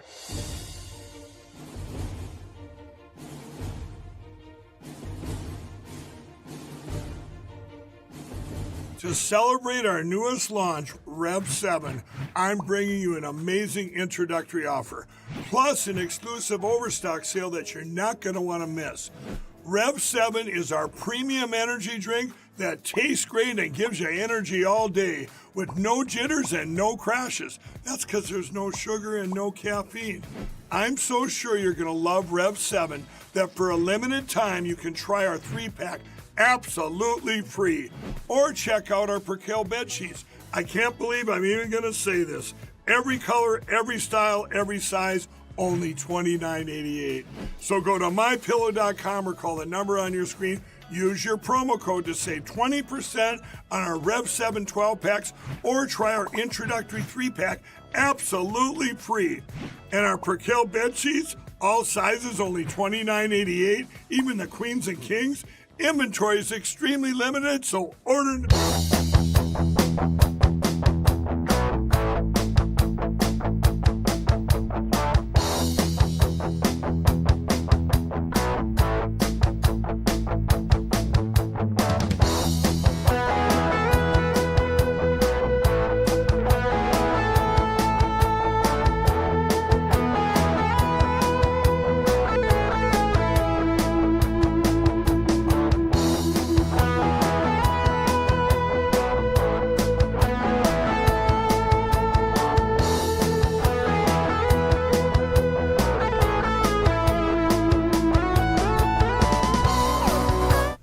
Look who decided to stop by. Robert McNeely. I was in on work on time. I just wanted to keep going. So. That's great to have you, man. I mean, hey, Thursday night. Tell us about the show, man. Oh, it's fantastic. It really is going to be a lot of fun because it's what we're doing here at the Live Desk, but we're just diving more into culture, music, sports, everything President Trump loves, but also the shaping of what's going on in this new golden era, as we've been talking about on a regular basis. So excited for it, and excited for, of course, our good friend Christina Loren. Always has the best backdrops. I don't think anyone else has a better American flag. Maybe President Trump will at the White House, but we'll see. Exactly. So let's bring in RSBN host Christina Loren from Nashville, Tennessee. Christina, how you doing? Well, I'm quite honored I get both of you to speak to today. A very rare occasion, and I'm excited to see both of you. Hello, Bobby. Hello, Matthew. Hello. It's kind of cool. You remember all three of us were right here at the desk on November 5th of 2024. Let's just re-rack, of course, because whenever we're all here together, I always want to talk about it. So, Christina, just your thoughts. You know, now we are more than 140 days into President Trump's administration, but what was that like, November 5th, 2024? 4 months later, it's all the emotion, everything that came with that night, the celebratory moments that we all had a chance to share together, coming to fruition now because President Trump has lived up to his promises. I truly believe in the big, beautiful bill as well, hoping to get that passed by the 4th of July, Independence Day. And so I think that it was all worth it. Everything that we poured out, our hearts, our souls into letting the public know the truth about President Trump and the truth, more importantly, about who Kamala Harris was and what kind of a leader she would have been for this country. It was all worth it. And it is kind of nice for everything to come full circle and to be able to speak with both of you. I like that haircut, Bobby. Did you do that high and tight in honor of the Army's 250th birthday celebration, which is coming up this weekend? It coincides well, but I just went through a post-op that will have me having big, flushy, beautiful hair once again. We're transparent here at the network, but it's growing in nicely again because we've had some comments, and thank you for that, Christina, because I was with a friend this weekend, and he literally asked, what the expletive did you do to your hair? So I do appreciate the positive feedback with it, but the high and tight is nice because I haven't done it since I was way back when in South Pacific years ago in college, the last time it was required. And even then, I don't think it was this low, but nice for the summertime, nice for 250 years of the Army. And Christina, you have that beautiful flag behind you, as I mentioned. What is your forecast, no pun intended, for now 7 months into this golden era? What are some of the highlights that you've seen, and what are some of your favorite executive orders and legislative initiatives that have come out of 1600 Pennsylvania Avenue? Oh, it's hard. Obviously, the immigration laws that he passed have been huge for this country, and we're all sleeping a little bit better. Of course, what's happening in California is disgusting because of all the hard work that has been done with President Trump. But the immigration laws, everything that he signed in an effort to protect religious freedoms in this country has meant a lot to me and, of course, to my family. The fact that he's looking out for our economy is huge. And the reason why he wants to get his big, beautiful bill passed so urgently by July 4th, and Mike Johnson as well as House Republicans, is because they want the American people to reap the rewards economically before the midterms. That means that they're betting on this bill. That says everything to me. I don't know why you have 3 of these Senate members. I'm talking about Rand Paul and Ron Johnson and even Rick Scott of Florida, who are standing up. To me, it sounds like they're trying to make a bigger name for themselves by opposing this bill when House Republicans are betting on it. They're betting the midterms. That's everything on this bill. They believe in it. They believe that the American people, who they know vote with their pocketbooks, are going to reap the rewards.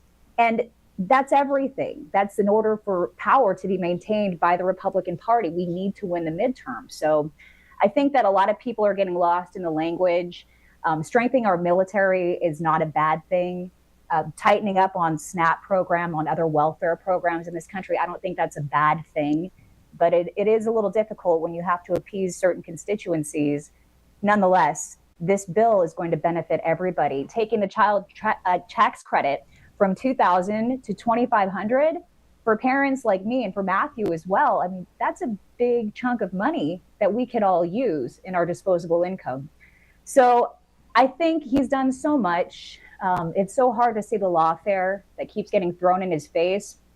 Just up the road here in Nashville, we have our great friend Kilmar Obrega Garcia being detained, and just watching how he was brought back from El Salvador and everything that has surrounded that case. This is a dangerous criminal. I mean, I'm a mom of a 5-year-old boy. Knowing that this guy is just up the road, it doesn't set well with me. And watching Nashville, the county, even the city, making these decisions that are so liberal in nature, it's offensive to me. This is a red state. Just because you got these big cities with Democrats in charge, it doesn't mean that they're doing what's right for the surrounding communities. They're all just trying to make a name for themselves, it seems like right now, and sadly, at the people's expense. Yeah, the Nashville mayor, Freddie O'Connell, man, what a great person that is there in Nashville. You know what's weird about Tennessee? It's like such a great state. Nashville's Music City, USA, but then you've got Davidson County there with just a few of those, city council members and the mayor leaning left, trying to pull a country town like Nashville left. It's ridiculous. But anyway, let's go from Nashville to Los Angeles. You're from LA, right? I am from Palm Springs, which is just down the road. And of course, it's when you're that close in California, LA has a lot of influence. It had a lot of influence on the way that I was raised. I am so devastated to see what's happening to law enforcement, to members of the California Highway Patrol, of the Los Angeles Police Department, the way that they're being treated, seeing these rioters taking crowbars and lifting up pieces of concrete, these slabs, and hurling them at law enforcement or setting cars on fire. And of course, whenever you have this type of behavior, looting goes hand in hand. This happened at Home Depot. This is happening at local establishments. And what's so scary about this, and Gavin Newsom's recent lawsuit, the state of California is now filing against President Donald Trump because he sent in the National Guard when clearly the local law enforcement was so pressed they couldn't handle the situation anymore. What's so scary about this is that there is likely to be copycat riots in other big cities, just like we saw during COVID, just like we saw during the George Floyd rioting. This sets a terrible precedent.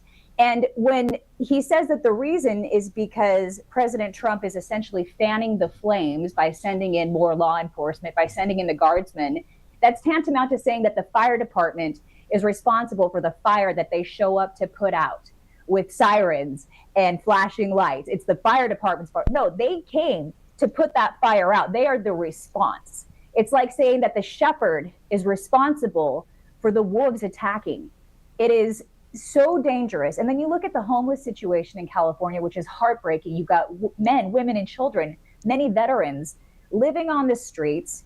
They can't get hot meals 3 times a day. And instead of helping American citizens, he's fighting for people who came into this country illegally and smuggled fentanyl, which is exacerbating the homelessness problem. And he's not helping his own people. And he's doing it for political posturing. He's putting politics before people. And it's infuriating to me. And it's so sad because California used to be an area where you would look for the best innovations to come from. And now it's just, you look at the streets, they're covered in tents, they're covered in needles that have just been thrown on the floor.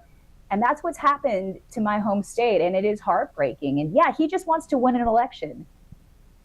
Really a tragic situation going on in California. And to your point, Christina, it's really interesting who we elect in this country, whether it's a red or a blue state, but we see these cities really falling apart because of these leftist blue mayors. And I think of people like Dennis Kucinich, who was actually at CPAC. And a lot of people call him the liberal Rand Paul. A lot of times they would combine together to fight for the Constitution from the slight of right, from the slight of left, but in order of those constitutional principles and the rule of law at the end of the day, they were not blinded by simply party loyalty, but rather upholding those constitutional standards. How can we return to that and to make sure that people are getting elected from this MAGA fold without President Trump at the top of the ticket? It's sad to say, I don't want January 2029 to come right around the corner, but this is likely his last term. So how does this Republican momentum continue to be that of we the people? You know, I love Marco Rubio, and I think that President Trump leans on him because he sees how intelligent Marco Rubio is. He's been in the Senate for a long time. And, you know, J.D. Vance, to see that ticket, the two of those men team up would be amazing. I would love to see that. I think that President Trump would be able to continue to perpetuate what he's already begun by advising them along the way.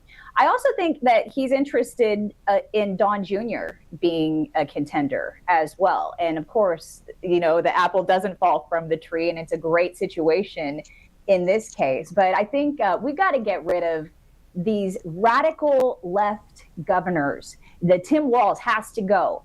Gavin Newsom has to go. When people have an opportunity to reelect, they're going to consider, I mean, one of the reasons why President Trump won was because of the riots, was because of the lawlessness.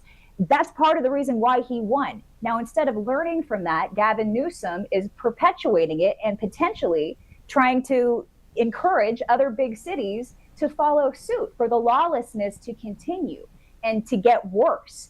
That is a scary, scary posture. It's a scary move in order to potentially win as president. We all know he's posturing to run for president based on his podcast. You know, who just starts a podcast all of a sudden when it's this close to, you know, we're going to start to see more and more names come up from the Democrat side who's going to step up and lead that party. He thinks it's going to be him. He thinks this is the avenue to get him there, and he's wrong. And he's only going to hurt Americans in the process. And this is on the heels of the terrible wildfires in Southern California. Then he has the podcast. And I can only talk about the guy so much. I mean, he's so on the opposite side of where President Trump is. And, you know, the majority of the country, of course, spoke in the election. We're looking forward to more wins coming up here for President Trump. Let's look at that 30,000-foot view once again at the Great Reformation of America. We've got the 20 core promises that we've seen from the RNC, from President Trump. Number 1, to seal the border. Number 2, the mass deportation operation. Christina, do you think that everyone kind of realizes the time we're living in right now? I know they do, but do they really? I mean, there's a lot of reformation happening in this country. And it all coincides with some of these major international conflicts as well. Seeing what's happening in Israel, watching Iran, watching Russia, what's happening there. There's so many different things at play. If you're a religious person, it's pretty hard to ignore the end time signs that were promised in the book of Revelation. But I think that most people in this country, just keeping it domestic, I think that they understand that this was a dangerous precedent that Joe Biden, who God only knows who was actually leading the country when he was in office, that he set. And especially when it comes to the fentanyl that was pouring across our border, or the children who were illegally trafficked in this country under his watch, that people were raising the red flag and saying, hey, this is happening, and he did nothing about it. I think that people see that on both sides of the aisle, and they know that it was wrong, and they know that President Trump has stepped in and made this country a lot safer. But there's always going to be people who go against the grain, who feel like they're being slighted, and they're going to try to rally their troops and make a big scene. And unfortunately, these people oftentimes live in big city centers, and we'll just have to wait and see what happens. But I wouldn't be surprised to see more riots in cities like Chicago, in Portland, Oregon, in Seattle, and the usual suspects as well. Something to hope for as we thank Christina Loren for all of your great insight and all of the work you do to make America great again. We need more voices like Christina out there. Exactly. Christina Loren from Nashville, Tennessee, RSBN host. Thank you so much. We'll see you again soon. Thank you. It was great to see you both. And Bobby, you really do look good. I like the haircut. Thank you. Beautiful as always. Thank you, Christina. Thank you. Bye, guys. I guess she didn't like my haircut. Anyway, so it is cool, though. I mean, you're going to be in D.C. coming up on Saturday, right? So you've got the U.S. Army, you've got more than 6,000 troops, and there you go with the high and tight. It's going to be perfect. It is something that I must compete with our good Secretary Pete Hegseth. He might beat me in the PT. He has a little bit more experience with that, but I'd love to try that out if the good Secretary is happening to listen. I know he has a busy schedule and was just overseas for the celebration of D-Day over in France as well. So God bless him and God bless our troops. And what a great sign of encouragement to actually have a Secretary of Defense who can do the PT with the troops. Now, granted, he's a bit younger than the average Secretary of Defense age as of recently, but regardless of that, as you would hear on the beat with local police officers, with local squads, sometimes you hear this terminology, especially the police officers watching our show. They're a suit. As we wear suits, suits are nice, but what that refers to is the bureaucratic nature of those pencil pushing and not watching out for their best and brightest working the beats on the street. Same goes for the military. It's awesome to have someone at the Pentagon who actually did those tours of duty, who actually cares about the warfighter, who's getting rid of the BS of the transgender DEI nonsense and putting forth the most dangerous fighting force that the world has ever seen. God willing, we don't have to use it, but they train to do so in order to protect you and me. So it's good to see that each and every week with Pete Hegseth and this incredible team at the Pentagon. And more specifically, regionally in Southern California, we're not seeing that by Newsom. We're not seeing that by the mayor of that town there, as they're going on saying it's still peaceful, everything's okay. All right, so we know they're lying. But anyway, I think I brought this before. This is the microphone. Mic chop again for Robert McNeely. This guy just, always does it. But also, it's great. Again, for those of you just joining us, Robert has a new show coming up, 6 o'clock on Thursday, The Voice of Reason with Robert McNeely. So looking forward to it. And a new programming here at Right Side Broadcasting Network. As you're watching RSBN Live, it's 1:49, Monday, June 9th. Now, let's get into the big, beautiful bill. There's a million reasons why this now has to pass at this point. Oh, it really does. For border security, for also the fact that you're funding a government that's actually going to bring down spending by $1.7 trillion. So that's a huge thing to see. We know from President Reagan that the closest thing to eternal life on earth is a government program. Once installed and once brought about, it tends not to leave. And that's something to watch out for, especially when it comes to your taxes. So great sponsors here at the network, Tax Network USA, tnusa.com/RSBN. You can settle those back taxes or those crazy bloated programs that, God willing, are out the door thanks to President Trump's administration. This is a great way to call to make sure that you can protect yourself from the IRS. 800-357-1415 is your go-to number, whether you missed that deadline in April or whether you're preparing for the taxes next year. This is truly your go-to. Settle the back taxes today. Tax Network USA, tnusa.com/RSBN. Let's go to mypillow.com/RSBN as well, of course. An exclusive special right there with this free with any purchase pillow. Wouldn't mind having that one, especially with the American flag on it. More than 2,000 products on mypillow.com. And of course, Mike Lindell going through the court process right now with this whole situation. Praying for him. And also you can support him, of course, by ordering something on mypillow.com/RSBN. Again, that pillow looks pretty cool. You can get it for free with any purchase. Use the RSBN promo code, as it's 150 Monday, June 9th. Now, on the other side of the big, beautiful bill, people say, well, you got to balance the budget. Well, they're doing that as well. This is something that is all part of the campaign promises, Robert. You were there. I was at some of those rallies as well. We heard from President Trump. We heard the specifics.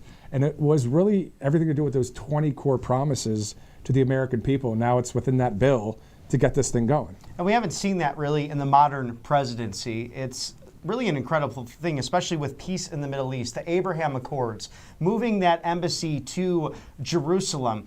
Every living predecessor of Donald Trump promised that to the Jewish people. They did not deliver. It's proven that the two-state solution really will not work because of how extreme Hamas, Hezbollah, and quite frankly, some of the Palestinian leadership has been over the course of the rebuilding of Israel post-World War II in 1948 when it became the modern state of Israel.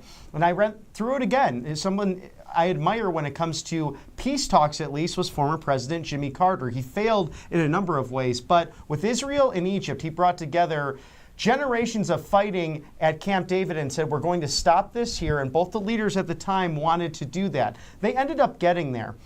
What President Trump took was truly that on steroids with the Abraham Accords. We saw that recently with the Gulf trip as well as these upcoming trips to Canada, also to the Netherlands. This is all about peace through strength, not only building a stronger economy for the United States, but also making sure that security is abroad and that the extreme voices out there in the world will be up against the ropes.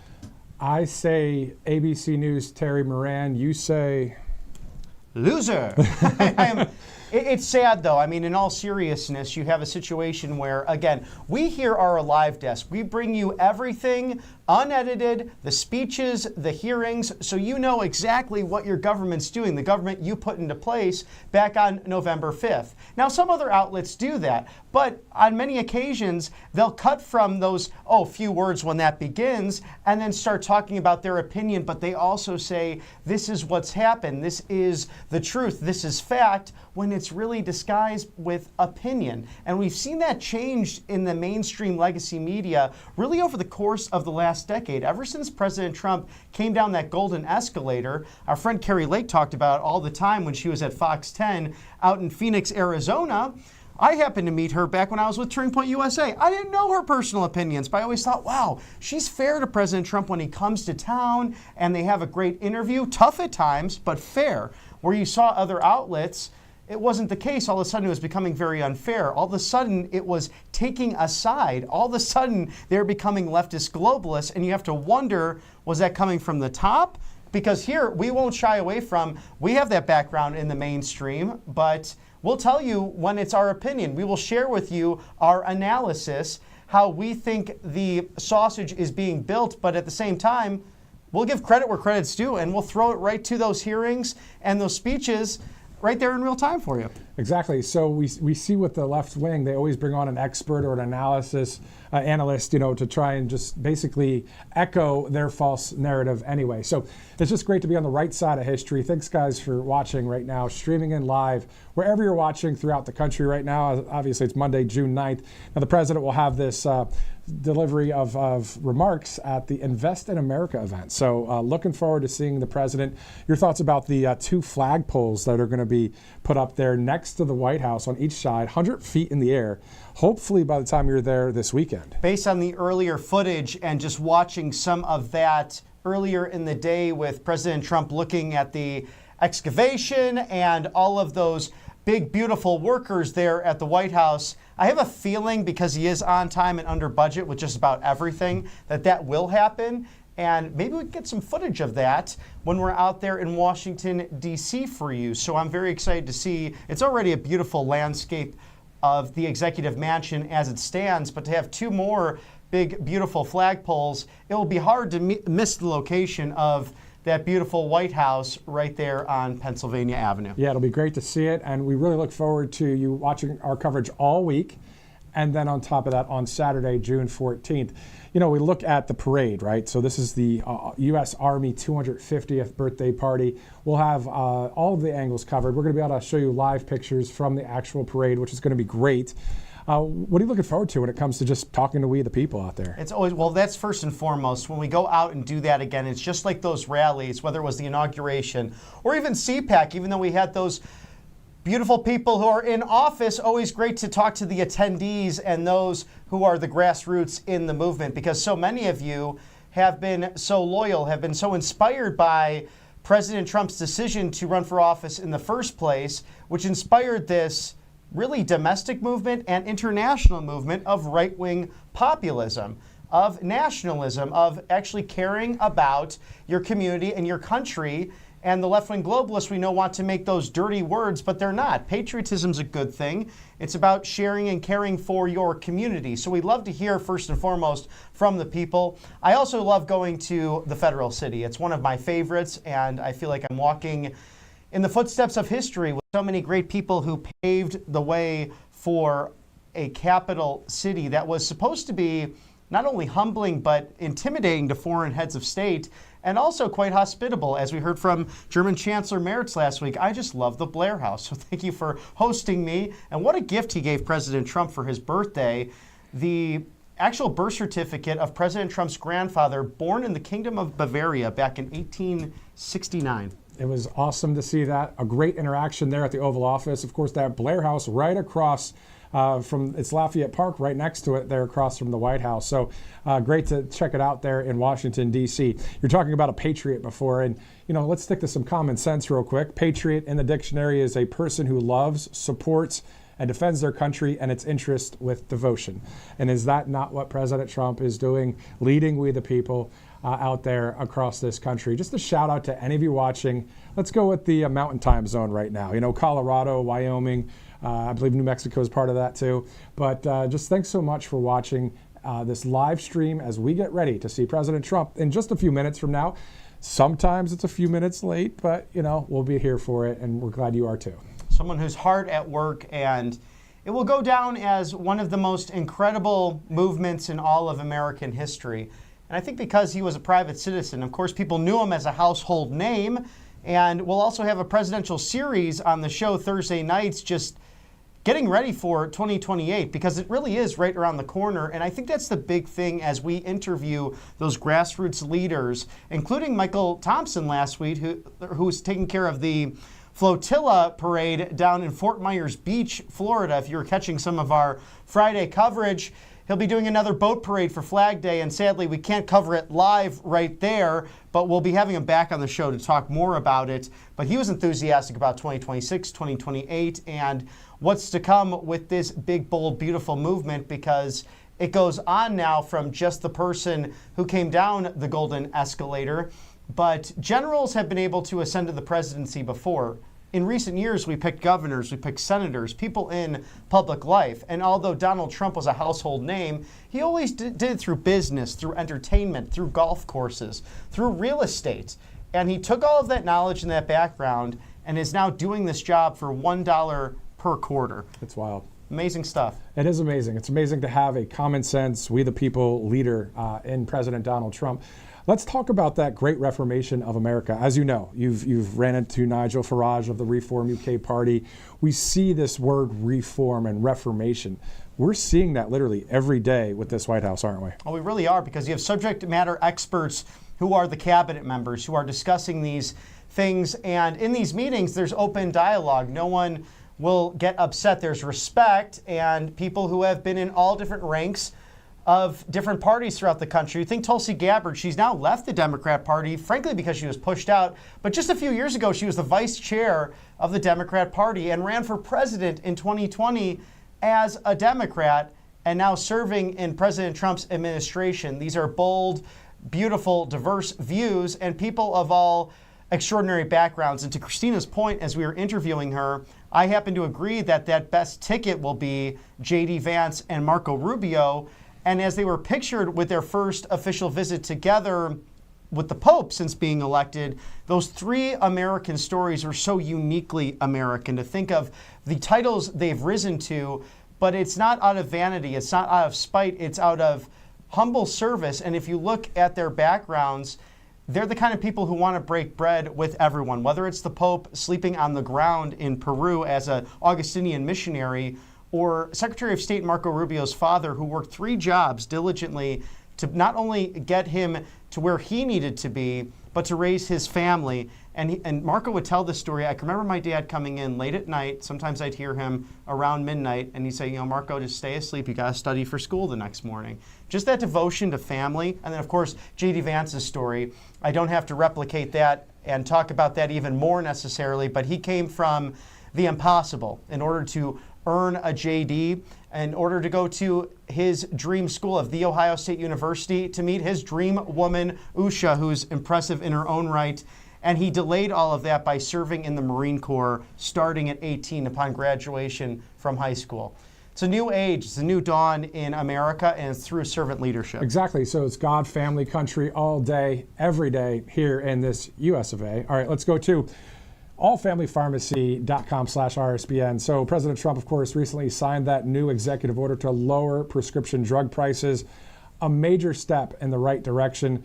But All Family Pharmacy, they're not waiting around. They already dropped their prices, so 20% off up until June 30th, so Americans can start saving right away. So they have over, more than 200 essential medications. You're talking hydroxychloroquine, ivermectin, methylene blue.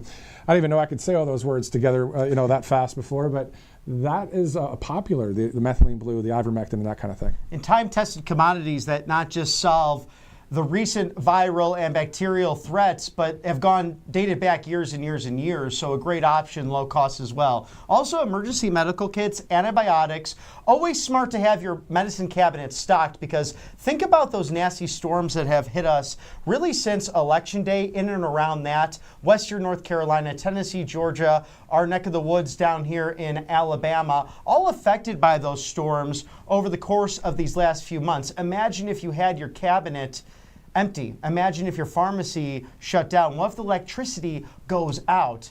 This is why All Family Pharmacy started, to make sure you have access to life-saving medication. So go to allfamilypharmacy.com/RSBN, RSBN20, 20% off now through June 30th. Exactly. So no insurance, no waiting room, just fast, reliable access to the medications every household should have stocked. All Family Pharmacy works with licensed doctors and ships directly to your door.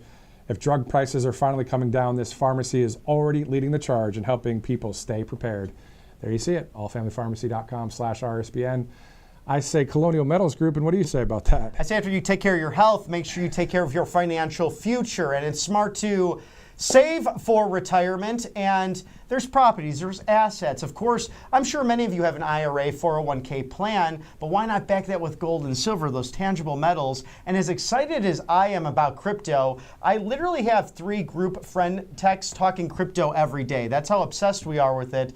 But that could be deleted willy-nilly. It's invisible. This is not. Tangible gold and silver, it has been the time-tested commodity since the dawn of human trading. Think about the East India Company. What would you trade in? Well, it was those gold pieces, those silver pieces that were hot commodities way back when in order to get that spice. And let me tell you, Mr. Director and I know a thing or two about that, listening to those fun podcasts out there. But Colonial Metals Group, scan that QR code now. Shield your savings today, freegoldguy.com/RSBN. Smart to do, because regardless of who's in charge, you have outlets like the Chinese Communist Party who want to inflict manipulation on their currency, war games with Taiwan. They were just buying up our primetime farmland around our military bases. Thank God President Trump and Republican governors put an end to that. Regardless, gold and silver can save your retirement today. Freegoldguy.com/RSBN is the place for that info kit. All right, so it's 2:04, Monday, June 9th.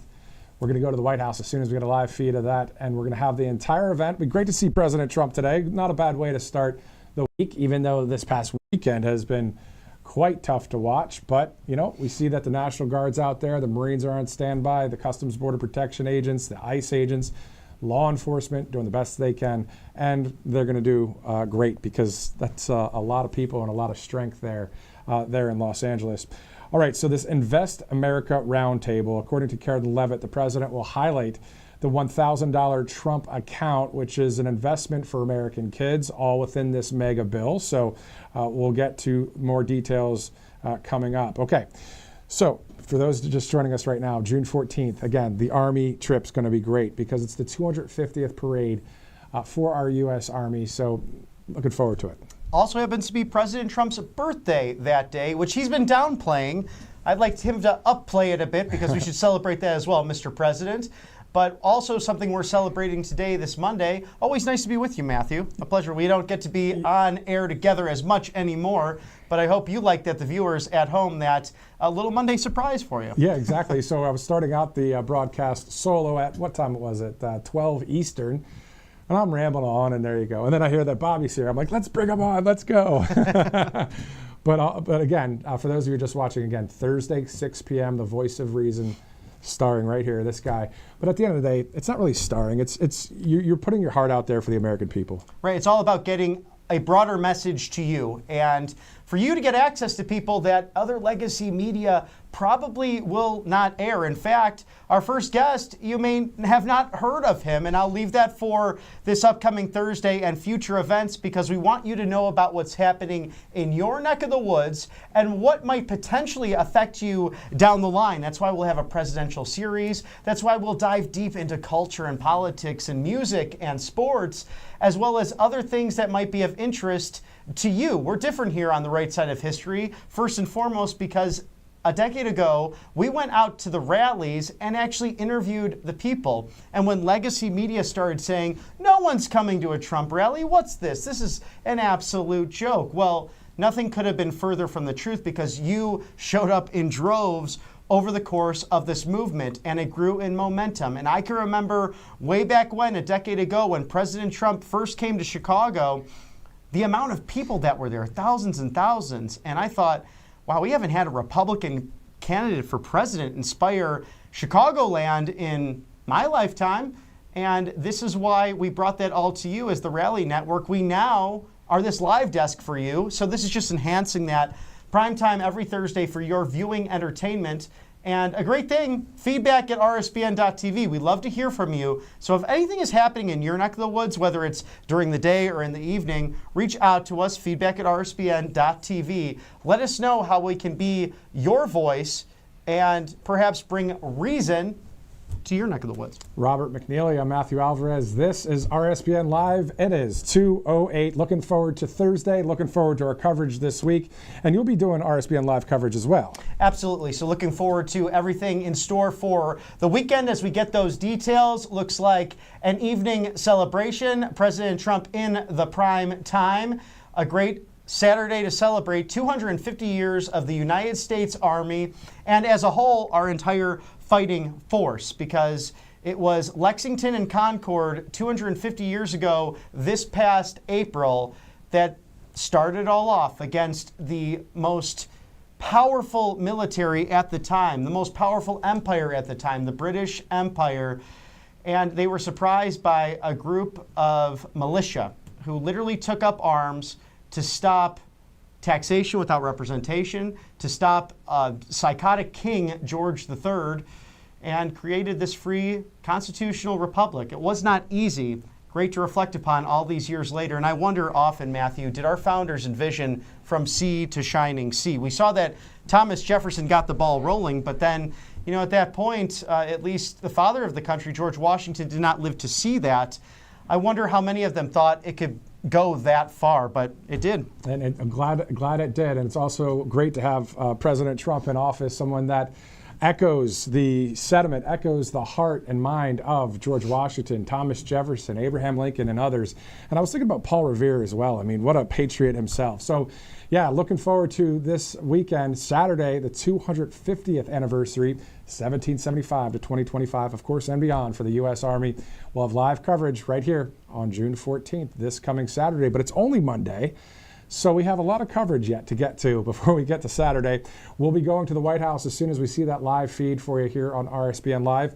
Also, we were saying at the beginning of the broadcast, thank God for ICE. Thank God for the National Guard with the situation in Los Angeles. Oh, absolutely. And I think this is the one thing President Trump did learn the hard way. If I may critique for a moment, 2020, we remember BLM. We remember the local police forces really overwhelmed. You had COVID at the time. And actually, I looked back at my Facebook post. You see the memories. So going back to 2020, I remember that Jelly Belly, the governor of Illinois. I criticized him way back then. I criticize him now. He was out there without a mask, and he had the right to do so, not as the governor of Illinois, but as a citizen. He has that freedom of speech to go out and march with those far-left activists who were trying to destroy the nuclear family, who were trying to bring about communism from community to community.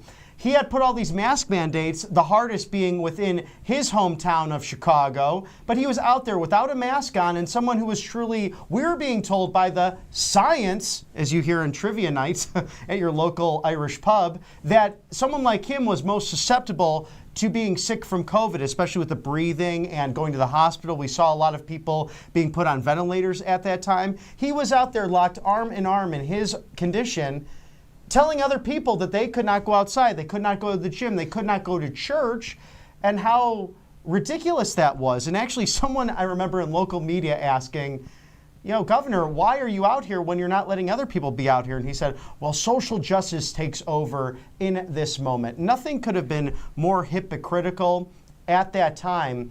And sadly, as a result, we saw this attack on local police. I can remember the ACAB, all cops are, I won't say the word because it upsets me too much. And President Trump used that restraint. He said, let's see how things play out. Let's let the local forces, state and local authorities take care of this. At the time, I thought he could have sent in the National Guard. So now, lessons learned from the past, no nonsense, no more of this. If this continues to happen, these riots that are usually paid for by paid propagandists, then the federal government's going to come in and help, and they should. Exactly, and that's what we saw. So the National Guard already there, the Marines on standby, not too far. 29 Palms is a town that's not too far from LA. That's where that huge Marine training base is. So there's 500 Marines on high alert if things happen again, which today I was watching some local reports out there in Los Angeles, and we are hearing that there may be more so-called protests, even though this is not a peaceful protest at all. I saw the comparison as well. I mean, you look at J6 and you see Antifa involved, and you see some others involved, and then you see some of our patriots just walking through the Capitol, no armor, no weaponry, and then you fast forward to this. holy smokes, it's quite the contrast. And good to see as well, because there's been such a double standard. These J6 prisoners rightfully pardoned. Thank you to President Trump for freeing thousands of people, because let's play devil's advocate. Let's say they were criminals. Let's say they were absolute monsters. Many of them were put into solitary confinement, and they were not given their Sixth Amendment due process rights of that speedy trial, rather just left there for dead during the sleepy autopen administration. Miles from the White House, in fact, in these disgusting prisons. And many citizen journalists have gotten the word out there. We met them at CPAC as well. We've talked to countless numbers of these people. And you actually see right then in that moment, do these people really hate their country? No, they were there to use their freedom of speech. And in many situations, it's on camera. The doors were let open to them. They gave them tours around the whole Capitol. And the Capitol, amazing. Where's the people's house aspect of it? But anyway. 2:14 Eastern, getting ready for President Trump there at the White House. Now, we'll see this week, as the schedule comes out. And let's give some inside baseball on how everything works throughout the programming that we have here at Right Side. So we will get from the White House an email, just like any press does, on the press guidance on what's happening that day with President Trump. So sometimes we'll get it the night before or in the morning, and then we adjust our schedules here at Right Side to bring you this live event coverage. So that's kind of how it works, and thanks for being flexible as we kind of navigate. As you said, it's like a fluid situation. This is live, the live desk. This is RSBN Live, and we're glad to bring this to you here on Right Side. Let's take a quick commercial break. We'll be right back here on Right Side Broadcasting Network. Welcome to Right Side Broadcasting Network, your trusted conservative news outlet. At RSBN, we deliver the truth when the mainstream media falls short. Since 2015, we've proudly broadcasted every single one of President Trump's iconic MAGA rallies, bringing you the excitement and energy live before anyone else. By watching RSBN, you get an unfiltered front row view of the action on the ground. We interview the crowds to give a voice to millions of Americans just like you. We show you President Trump's speeches in their entirety, free from interruptions and censorship. We cover the stories that matter to you with the integrity and passion you deserve. Thank you for choosing RSBN as your home for America First News. Together, we stand strong, united, and informed. So join us and be part of the right side of history. Hey y'all, it's Silk from the Diamond and Silk Chit Chat Live Show. Look, don't forget to check me out right here on RSBN Network. Be sure to watch the show on Right Side Broadcasting Network, and I want you to support Right Side Broadcasting Network. Yes, it's imperative that you do so, okay? I look to see y'all soon. Bye-bye. You've heard how hard it can be to get access to medications like ivermectin, all the things they don't want you to take because they're actually effective and they don't cost all that much, right? You've seen that one before. So it's critical to have something like that on hand for any emergency and to be prepared in a time of crisis. And that's why I want to tell you about All Family Pharmacy. They're cutting through the nonsense, and they make it easy to get hard to find medications when you need them most. They'll provide the prescription, no hoops to jump through, no waiting room, no hassle, and they deliver it right to your door. All Family Pharma even lets you order in bulk so you can stay ahead of the curve. Head over to allfamilypharmacy.com for 10% off your first order. Again, allfamilypharmacy.com. It's simple. Get the 10% savings. Be prepared.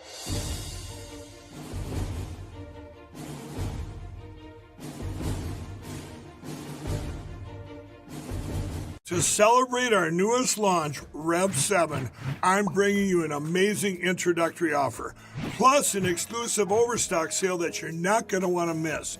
Rev 7 is our premium energy drink that tastes great and gives you energy all day with no jitters and no crashes. That's because there's no sugar and no caffeine. I'm so sure you're going to love Rev 7 that for a limited time you can try our 3-pack absolutely free.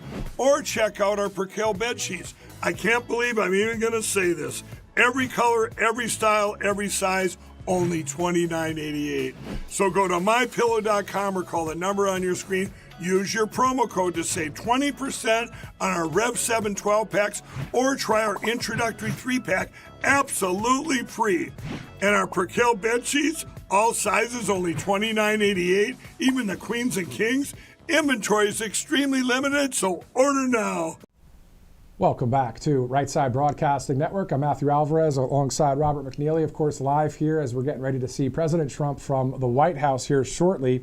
In the meantime, Congresswoman Jasmine Crockett out of the Lone Star State says the following. First, they illegally deport citizens. Then they unleash ICE to terrorize communities. Now they've got the National Guard in LA to silence protesters. She says this ain't about law and order. This is what authoritarianism looks like. The DOD Rapid Response 6 minutes ago says the president has every right to deport those who come to our country illegally. That's because it is, in all caps, illegal. Number two, the president has the right to authorize the National Guard, especially when the governor refuses to protect his people. So, you know, this back and forth. I mean, that's the Pentagon, the Department of Defense with truth versus someone that is a leftist, as you called someone earlier, a loser. Mm-hmm. That's true. It's something that smoke and mirrors, if you will. The left is throwing spaghetti at the wall. It's not sticking, and their spokesperson seemingly is this Jasmine Crockett out of Texas.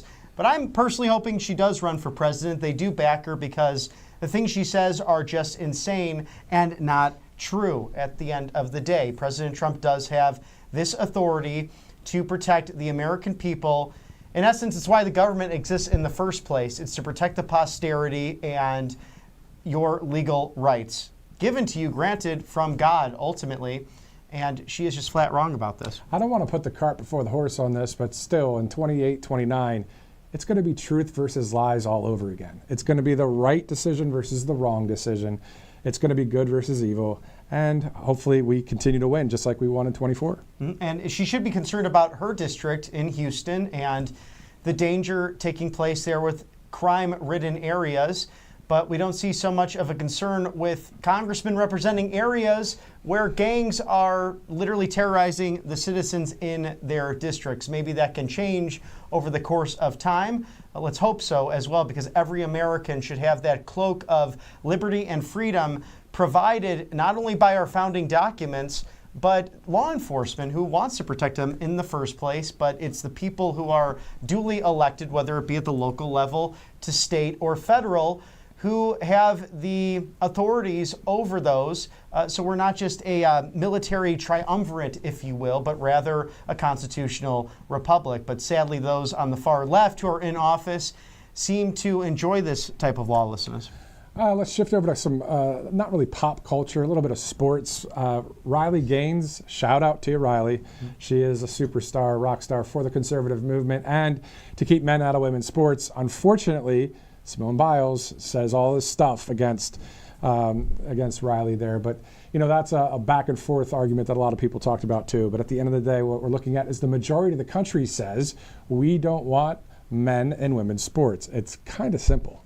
You know, and Simone's very impressive in her own right, but let's have a biological male compete in gymnastics against you, Simone. See if you like that. Or maybe let's ask your husband, who's on the Chicago Bears, should he tackle a female? Because you think it should be fair that men and women should compete together.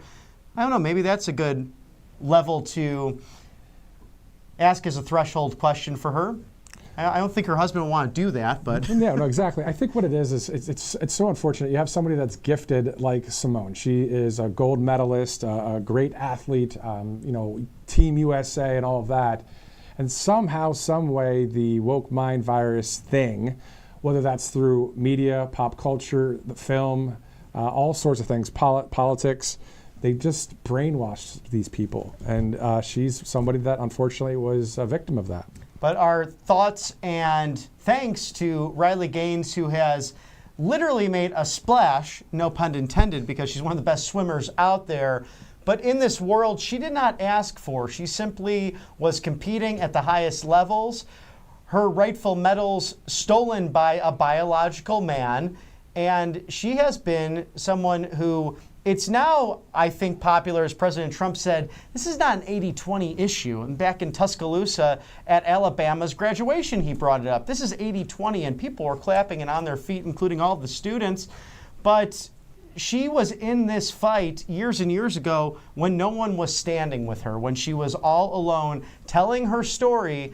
And she is one of those brave souls who took it to the culture, explained her point of view, and came at it with this safety issue. It truly is, whether it is a volleyball hitting someone in the face and causing neurological damage, or simply just trying to change in a locker room and not wanting to be viewed by a biological man. You should have that right to dress and undress in privacy and not have a situation like that happen. And we've had other situations. Look in Virginia, which led you, the brave viewers, I know many of you out there who did this, that watched this network, went to your school board meetings because your children were being violated and assaulted. And in one situation, before President Trump was elected, we had a school board hide a rape of there's a transgender student pretending to be a female, going into that locker room, and then molested another co-ed student. It was a terrible situation to watch happen, but you, the American people, fighting back and standing up for it in your communities, and thanks to Riley Gaines, who has been the biggest voice for this. Exactly. I mean, this is common sense stuff for this country, and obviously we voted for President Trump to get the job done. He's doing the best he can through everything there at 1600 Pennsylvania Avenue, who also recently said if he were Tom Homan, that Gavin Newsom would be arrested. So that's news. So there you go. DC Drano a minute ago said this, BRB, so be right back. Gonna sneak into Mexico illegally, get welfare benefits and free health care, wave an American flag, burn the Mexican flag, throw rocks at cops, burn vehicles, and then say the Mexican president is a fascist for trying to stop me. Well, goodbye, DC Drano. I just preemptively, just in case, because if it sounds like there, if you were to do that, and we love his commentary, you might not come back safely. I'm just going to guess because of the cartels and the thugs that run Mexico. And I'll call it out. The leader of Mexico herself is a far-left communist. Now, the only reason she works well with President Trump is because he is the alpha male, because he has shared that, look, if you don't secure the border, if you don't put the Mexican military to back up our authorities, tariffs, tariffs, tariffs, they work. And indirectly, Mexico will help get rid of our national debt as a result. And ultimately, they helped pay for that big, beautiful wall through the tariff programs dating back to the first term. So legacy media doesn't like to share that with you in its entirety, but we know that they've cracked down on fentanyl. They've cracked down on some of these cartels. They're aware that MS-13 and border cartels and Tren de Aragua, all foreign terrorist organizations, and are not welcome in the United States. And we hope that our friends in Canada and Mexico will continue to adhere. If not, we'll throw some more of those big, bold, beautiful tariffs because they work. And that's my question for those who are maybe not on the right side of history. If tariffs did not work, why did 30-plus nations want to come meet with President Trump immediately when he was restructuring the entire global economy? It's proof in the pudding. It's case in point. It's the results, and they're winning results with President Trump. You know, at 2:26 Monday, June 9th, we're hearing that, according to the Gateway Pundit, that a CNN panel was triggered after Trump calls LA rioters insurrectionists. Okay, so good for that person. Breaking news from AZ Intel, California sues Trump administration over deployment of National Guard troops to Los Angeles. Ooh, big stuff there, Newsom. All right.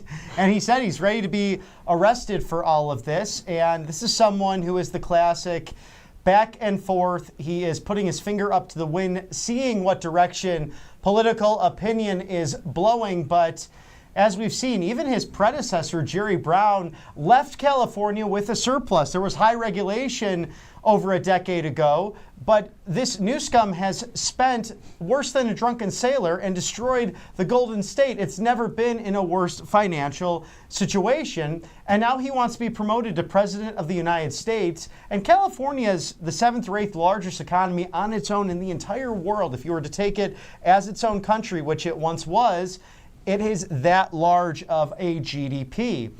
And now he's destroyed that. Now he wants to take over the largest economy in the entire world. But for some reason, I'd imagine Governor of California, a busy job, but he starts a podcast. Interesting how that works. Again, on the heels of those terrible wildfires in Southern California, and then now dealing with this. You know, one thing I want to say about network news or cable news is when people interview someone like Gavin Newsom, and then they're buddy-buddy with them either before the interview or after the interview. And there are some so-called right-wing hosts. I'm just going to go there for a second. I'm not going to name names, not going to get into all that. But I can't jive with being like buddy-buddy with someone that would be so leftist. I'm saying, yes, you can be professional and respectful in that sense, but not to be there laughing and shaking hands and all that kind of stuff. You guys might know who I'm talking about, but I'm just tired of the let's play television, let's play, and that what that is fake news. And so I know you guys are sick of it too. And isn't it great, Robert, to be on the right side of history? Oh, it is. It's the correct side of history. And ultimately up to you, the viewers, how you like to digest it and make up your own minds, because we're not going to tell you how to think, but rather bring it right there for you with all of these press conferences, with all of these hearings, so you can see what's happening inside the Beltway and outside of it, so you can make up your own minds. Exactly. So we're going to be seeing President Trump here shortly. It is the bottom of the hour. I believe that hopefully once we see that live feed, obviously we'll go there live in just a second. Now, there is a video. We were talking a lot about international leaders as well and that kind of thing. And there's a video I played earlier that I'd like to play again. Now, here's the thing. If the president shows up live here, we'll obviously cut even in the middle of this video. We'll go directly to the president. But let's go to El Salvador quickly, because last night, President Nayib Bukele delivered a great speech. It's only about 1:30 long, but watch. You have to read the subtitles if you don't know the language there. But check this video out, and again, if the president shows up, we'll go to that right away. But check this out. Pese a los resultados extraordinarios, han mentido todo lo que han querido sobre nuestras medidas de seguridad. Nos han llamado de todo. A mí en lo personal me han dicho dictador en todos los medios que han querido y podido. Desde los panfletos salvadoreños hasta los panfletos internacionales, los más prestigiosos. ¿Saben qué? Me tienen sin cuidado que me llamen dictador.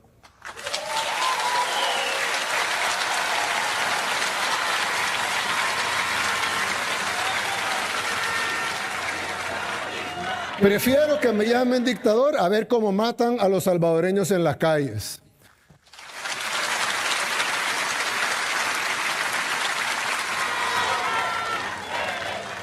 Prefiero estos momentos cuando agarro el celular y veo dictador, dictador, dictador, dictador en las noticias y no ver asesinato, asesinato, asesinato, asesinato, asesinato.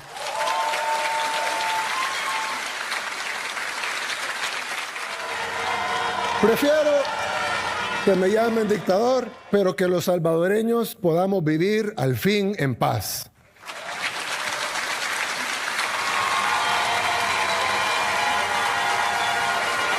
Que se queden ellos discutiendo su semántica y nosotros vamos a seguir enfocados en buscar resultados.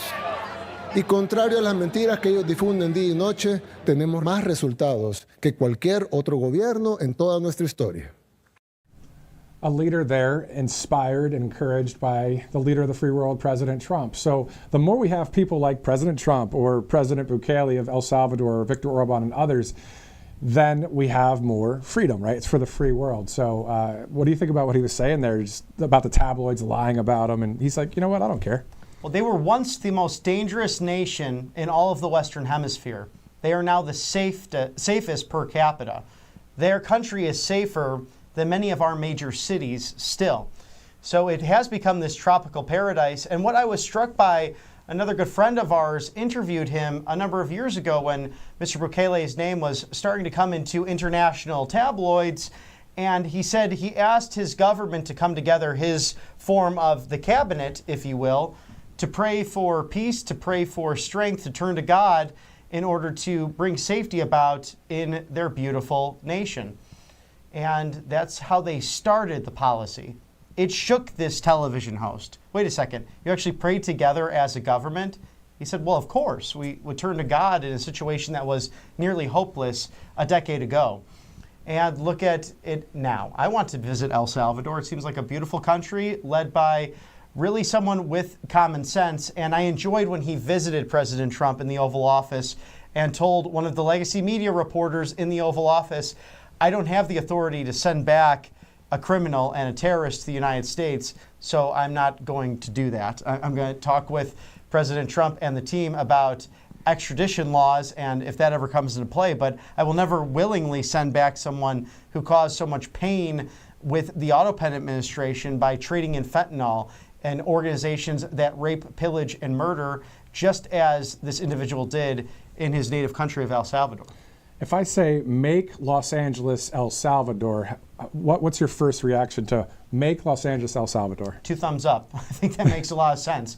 10 years ago, not so much, but I can tell you El Salvador is much safer than Los Angeles right now. And that's a crazy thing to think about. But if you actually dive into the numbers, if you actually look at what's happened over the course of the last several years, it's a factual statement. And perhaps some more of these Democrats should be visiting Los Angeles right now as it stands versus going to El Salvador to have a nice cocktail with someone who's clearly broken the law. And we're talking about the Maryland senator who is ignoring his own constituents on a regular basis, and those who have actually, he won't take a meeting from those who have been victims of illegal immigration crime that was preventable if the last administration simply enforced the law. That's all they had to do. President Trump spoke on this during the joint session of Congress on March 5th. We did not need a new bill. We just simply needed to change the president. How about another one?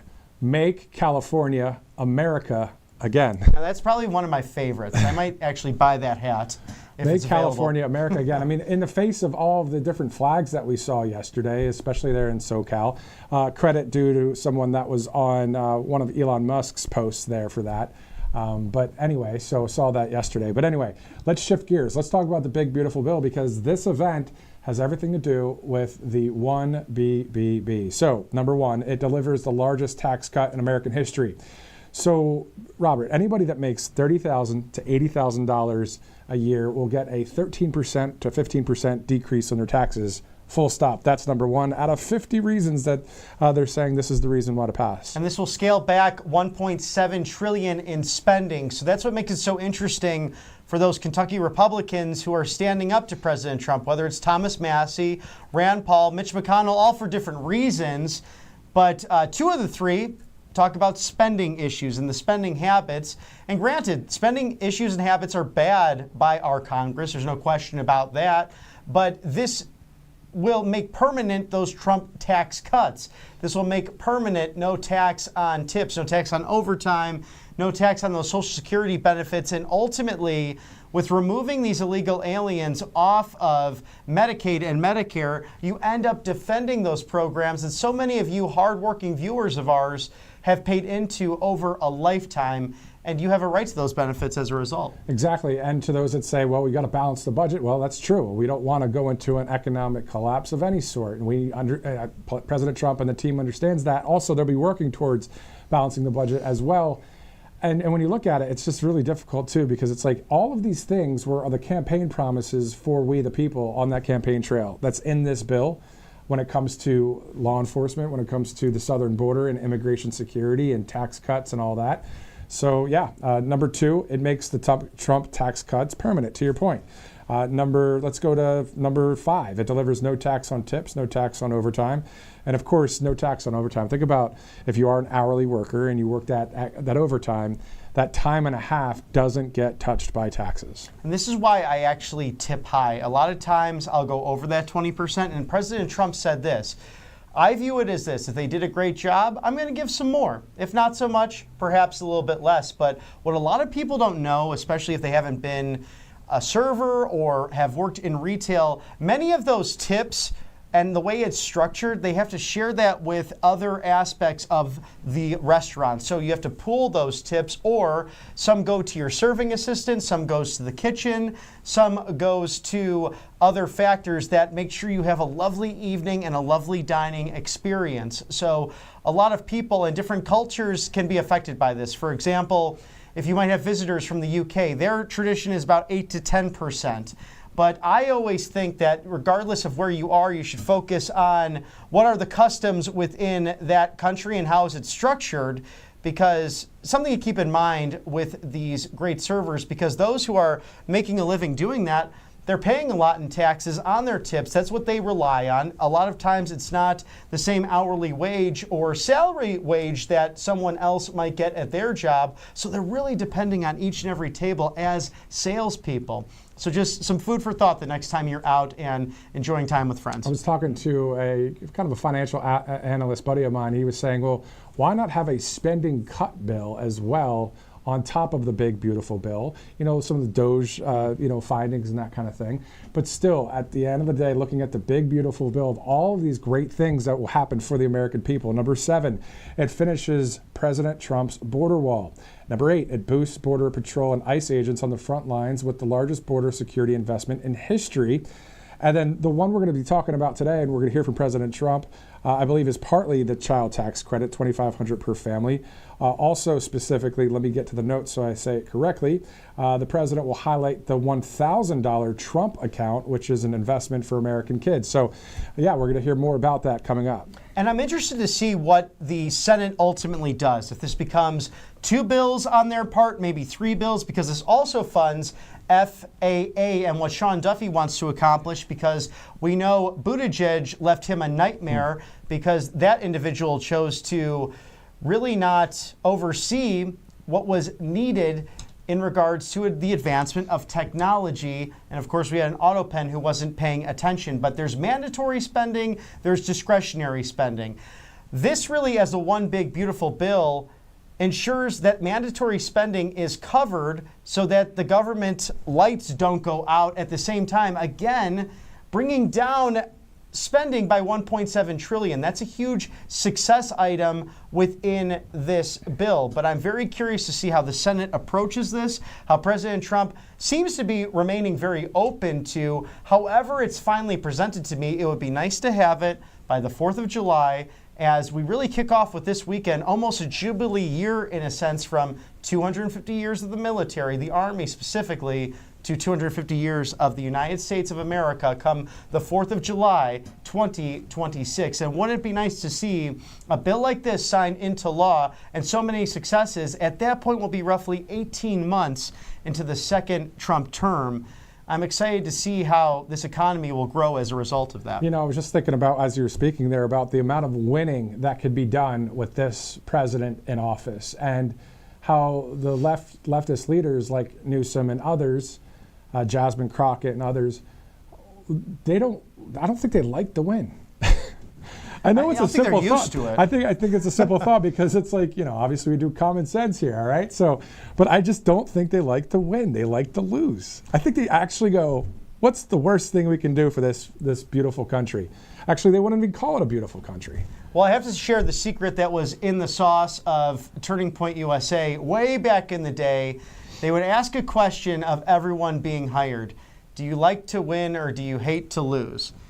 Well, those who hate to lose were hired. So I'm sorry to share that industry secret if that's still happening right now, but because everyone likes to win, right? Everyone wants to be. Charlie Kirk is texting you. Right? He's just like, shut up, Bobby, stop talking.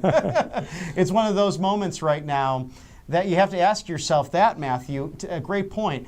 Does the left want what's good for America? At the end of the day, it doesn't seem as if they do, because everyone wants the trophy. That's part of the problem. Everyone gets a victory celebration, which I have issues with myself. I don't want to raise a family like that one day, where it's good to accept defeat where it may happen, because it then drives you to be stronger and better than you were before. But for the left, maybe it's because they're working in government, maybe because they're far left Marxists, maybe because they want simply the same outcomes for everyone, which is the gospel message of Karl Marx and those disciples of his that sadly still exist, demonizing people from simply wanting to achieve their American dream. And Darwin and others out there. So telling it like it is, RSBN Live. I'm Matthew Alvarez. This is Robert McNeely. Thanks for streaming in with us. Hey, we're here with you. We're waiting for President Trump just like you are. So don't think we're holding back on anything.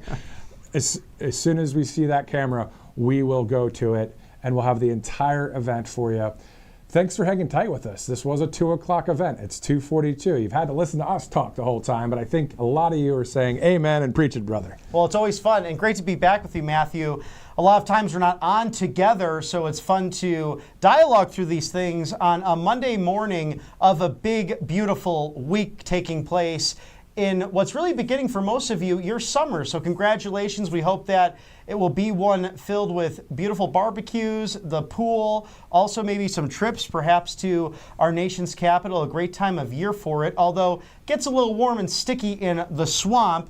A wonderful time to see all of those families together out there with the vendors, and it's all Americana. And we hope to see you on Saturday as we'll be out there in our nation's capital interviewing you good people, but also getting ready for this big, beautiful party. And I'm excited to see what President Trump has in store with the military and countless others to celebrate 250 years of the United States Army. In turn, our military, who at their founding, it was a group of militia. Many of them, thankfully, served in the French and Indian War, but a lot of them simply were farmers who learned from the best, who learned from great generals like George Washington, who led the cause. But when it all began with the Second Continental Congress, this was a near impossible feat, even to get the colonies to agree on everything. I mean, first and foremost, but you had what was people brought together by God Almighty, the Adams cousins, John and Samuel, to John Hancock, Benjamin Franklin, the great statesman, Thomas Jefferson, of course, the father of our country, George Washington, among others, who stood up against tyranny with pledging their lives, their sacred honor, their fortunes to create the greatest constitutional republic ever known to man. And looking forward to sunset or whatever on Saturday when these huge army machines are going by, more than 6,000 soldiers, the patriotic music, the fireworks, all of the things, and of course, a very secure event around that whole area there in Washington, D.C. Looking forward to seeing this great just time of patriotism in America. I mean, it's something that, you know, others are like, oh, well, I checked yesterday. There are a few groups out there that are trying to hold those protest rallies on the 14th. And they're meeting in various spots. You know, as a journalist, I dig. I want to see what's going on.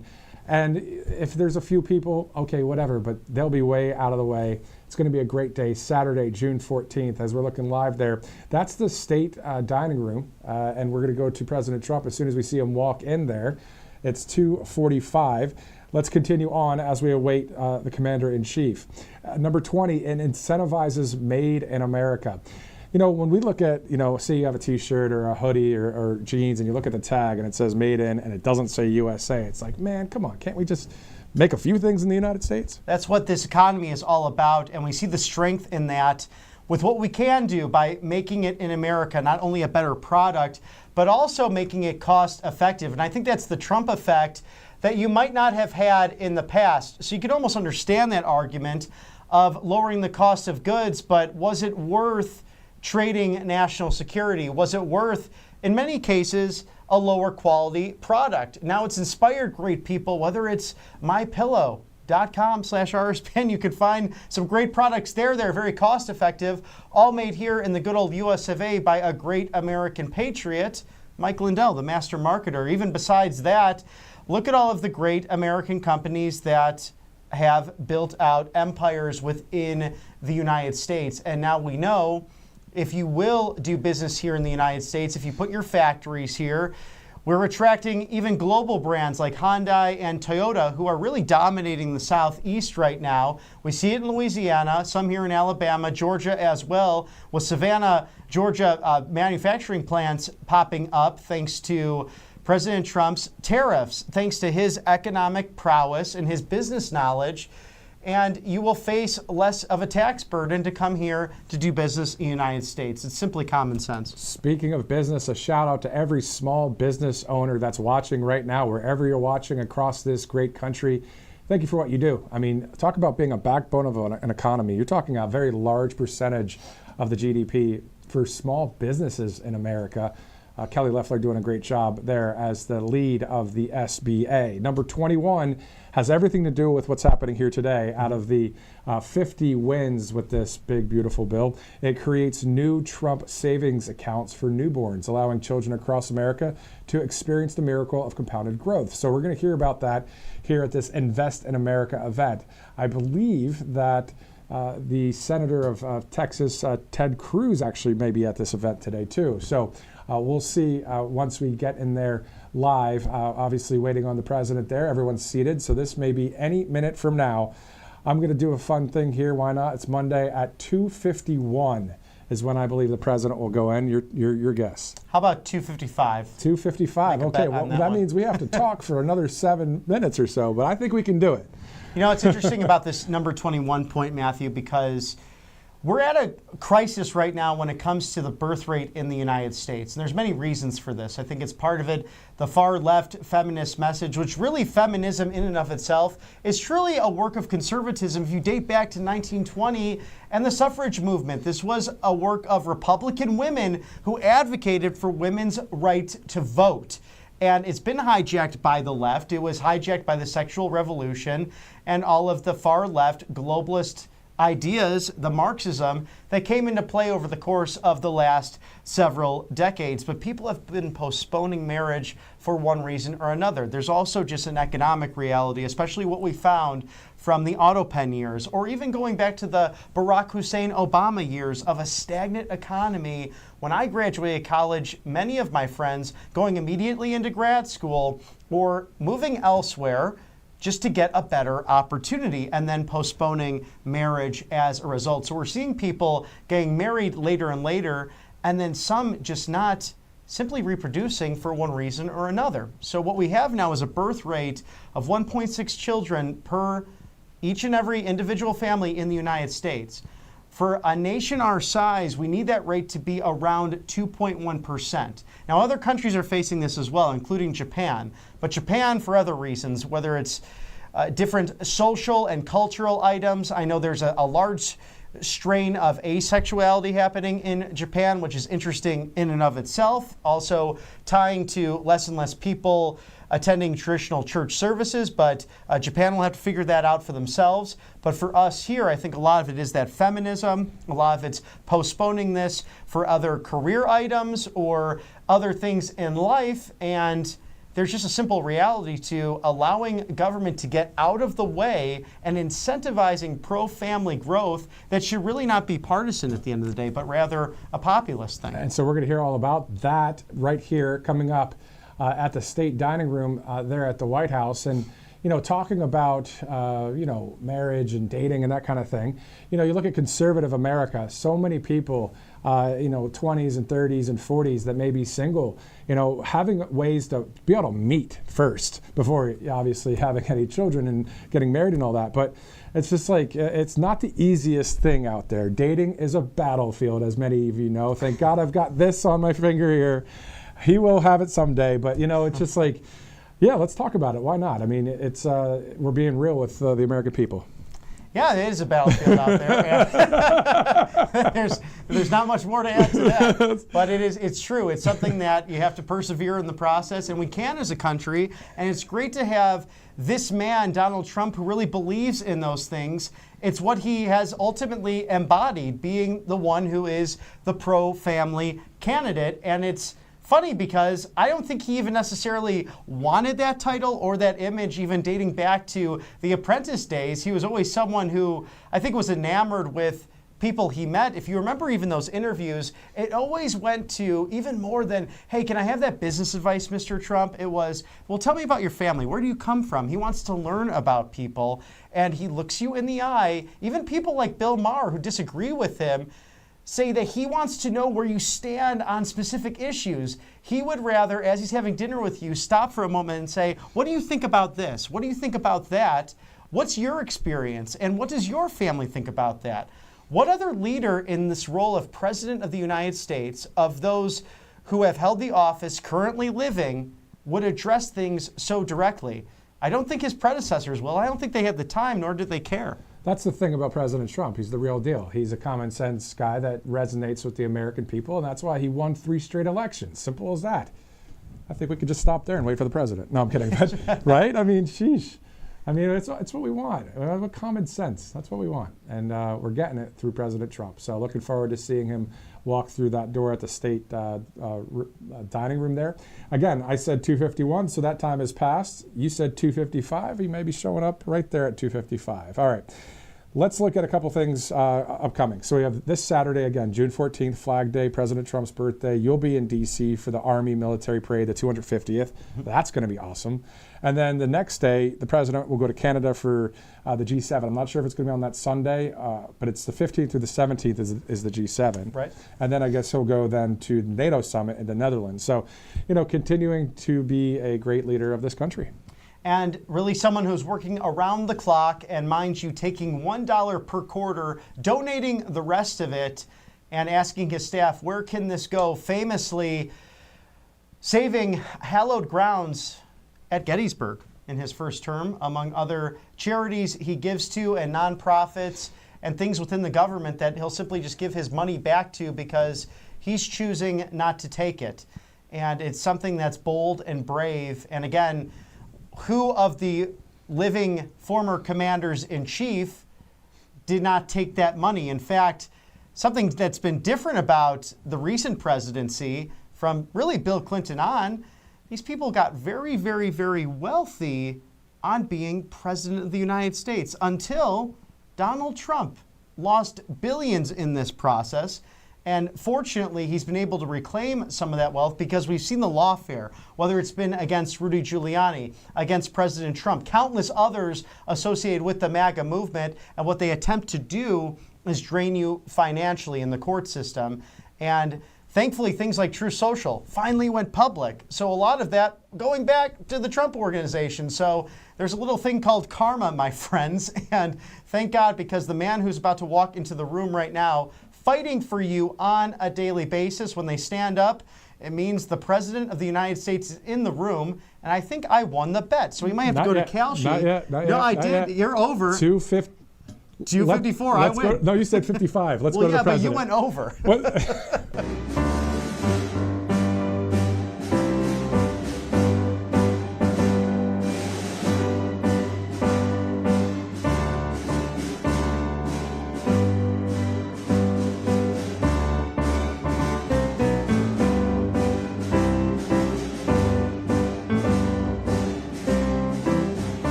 We've had some exciting days in the last week, I would say, mostly good. Some of the things you're reading about in Los Angeles, thank goodness we sent out some wonderful National Guard. They've really helped, and a lot of problems they were having out there. They were afraid to do anything, and we sent out the troops, and they've done a fantastic job. So I want to thank them very much. I also want to thank you for being here as we discuss one of the most exciting parts of the One Big Beautiful Bill. It is indeed a big, beautiful bill, and it's doing very well. The Trump Accounts, as they call it, pilot program, which will make it possible for countless American children to have a strong start in life at no cost to the American taxpayer, absolutely no cost. It's going to have a huge impact. I want to thank House Speaker Mike Johnson for, number one, being a great speaker, and number two, perhaps slightly less important, for being here today. Thank you, Mike. Along with Chairman Jason Smith, who's fantastic, and Representatives French Hill, August Pfluger, Blake Moore, Rob Bresnahan, and Frank Lucas. Thank you all, fellas. Thank you very much. We appreciate it very much. Thanks as well to many top business leaders from Invest America, CEO, Council. It's been a wonderful council. They've come up with some fantastic ideas. We're putting them into use. They're really the greatest business minds we have today. These men and women lead large, successful companies, and they're committed to contributing millions of dollars to the Trump account. And it's really It's going to be something incredible for children and for their employees in many cases.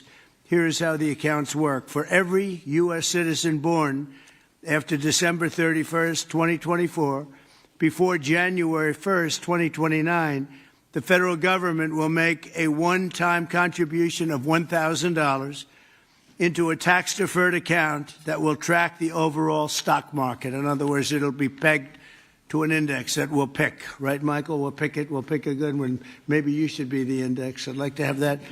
These kids would be very wealthy if that were the case. That would be a good idea. I think we might do that, Michael Dell. These accounts will be private property controlled by the child's guardians, and in many cases, those guardians will be the parents. We think probably the parents will be the guardians.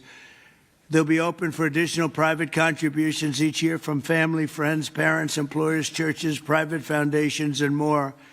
This is a pro-family initiative that will help millions of Americans harness the strength of our economy to lift up the next generation, and they'll really be getting a big jump on life, especially if we get a little bit lucky with some of the numbers and the economies into the future.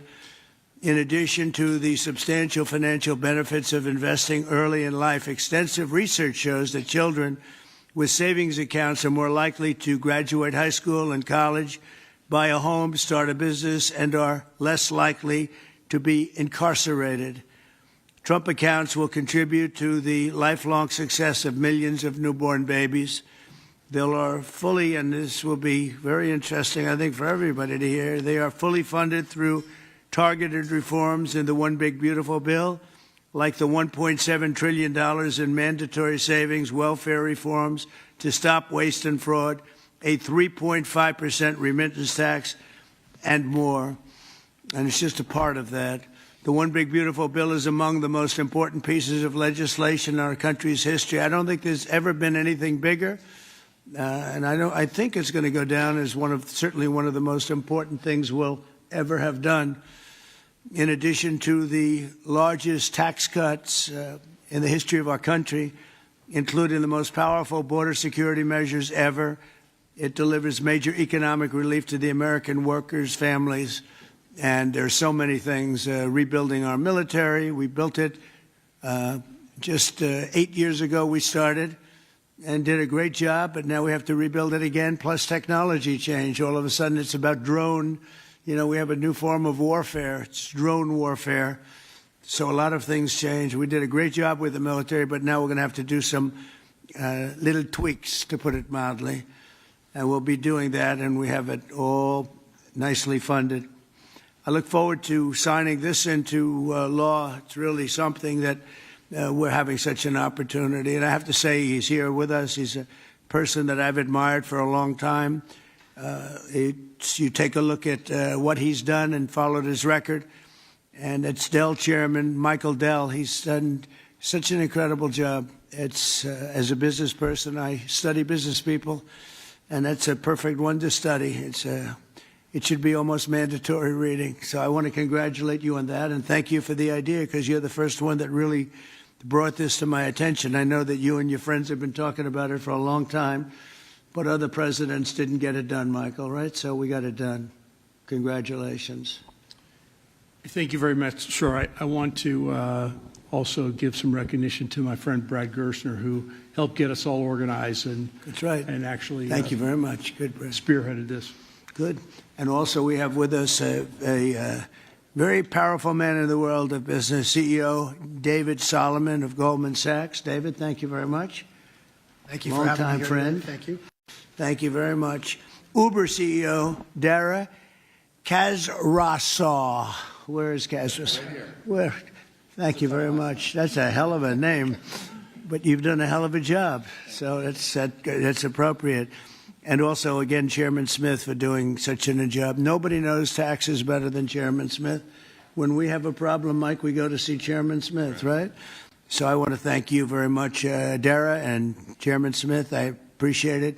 So I'd like to begin by asking Speaker Johnson to say a few words, and I think then we're going to go to Michael Dell, David Solomon, we're going to go to Dara, and then to Chairman Smith. Thank you very much. Mr. President, thank you so much for your bold, visionary leadership. It is the key to all of this great success that we are achieving. And the One Big Beautiful Bill, it is not an overstatement to say it will be one of the most consequential pieces of legislation in the history of Congress. There's a lot in here. And by extension, or I would say it is an extension of the figure who I believe will be the most consequential president of the modern era, if not all American history, and that's the gentleman sitting to my left. So I want to thank you for that. Thank you very much. That's a beautiful statement. Huh? Well, I like him too. Thank you. It's a statement of objective fact, and every working American understands, I think, the principle behind this concept that we're discussing today. If you have a 401k, you understand the power of investing early for the future. Trump accounts take that same principle, and they apply it from the very beginning of Americans' lives. It's a pretty simple concept. The families that opt in will receive a one-time payment of $1,000 to a Trump account that parents can contribute to. It's a bold, transformative policy that gives every eligible American child a financial head start from day one. Republicans are proud to be the party, we always have been, that supports life and families and prosperity and opportunity. And Trump accounts are all about setting up the next generation for success. For future Americans, this early investment could really be the game changer. It could be a difference. It could pave the way for paying their way through college or buying their first home or starting a business, even when they're young. So even $1,000 at birth will put these Americans in a better position than over half of American adults who sadly have no retirement savings at all. So this would be a remedy to that great problem. And it will encourage the free market. It will encourage investment and understanding of capitalism. All these things that we want to foster among the American people so that the economy and individual lives can flourish. Of course, none of this happens unless we pass our One Big Beautiful Bill through Congress. And we have at stake the largest tax increase in American history if we fail to deliver. And we will not have this rocket fuel to the U.S. economy, and that's why this is so very important. Passing this pro-growth legislation will help every single American. From Trump accounts, this is one of the components of it, to eliminating taxes on tips and overtime, to reducing red tape on Main Street. And the One Big Beautiful Bill is going to drive prosperity. It's going to create jobs across the country. It will make all boats rise. Wages will go up. Job participation levels will go up. We'll have more opportunity, more economic opportunity for more people. So you can climb up that ladder to the next step. The typical family with 2 children is going to see their take-home pay increase by up to $13,300 a year. That's real money to real people. This legislation is geared for hardworking Americans, and it is going to help everybody. And we are excited to deliver it. It can't happen soon enough. We are very close now to that finish line. After about 14 months worth of work that's gone into this, we're excited that we're almost there. Mr. President, thanks again for your leadership, to all the great leaders around this table for all that they invest to our economy and our country and its government. And I will, as we say in the House, I'll yield back. Thank you very much, Mike. I appreciate it. And again, for a great job. Thank you very much. Michael, please. Thank you so much, Mr. President. I believe this is an incredible moment for all of us here today, and it's wonderful to be with some of the leaders of the most successful companies in the world as we come together to invest in the future of our country. We see the Invest America Act and the establishment of these Trump accounts as a simple yet powerful way to transform lives. Decades of research have shown that giving children a financial head start profoundly impacts their long-term success.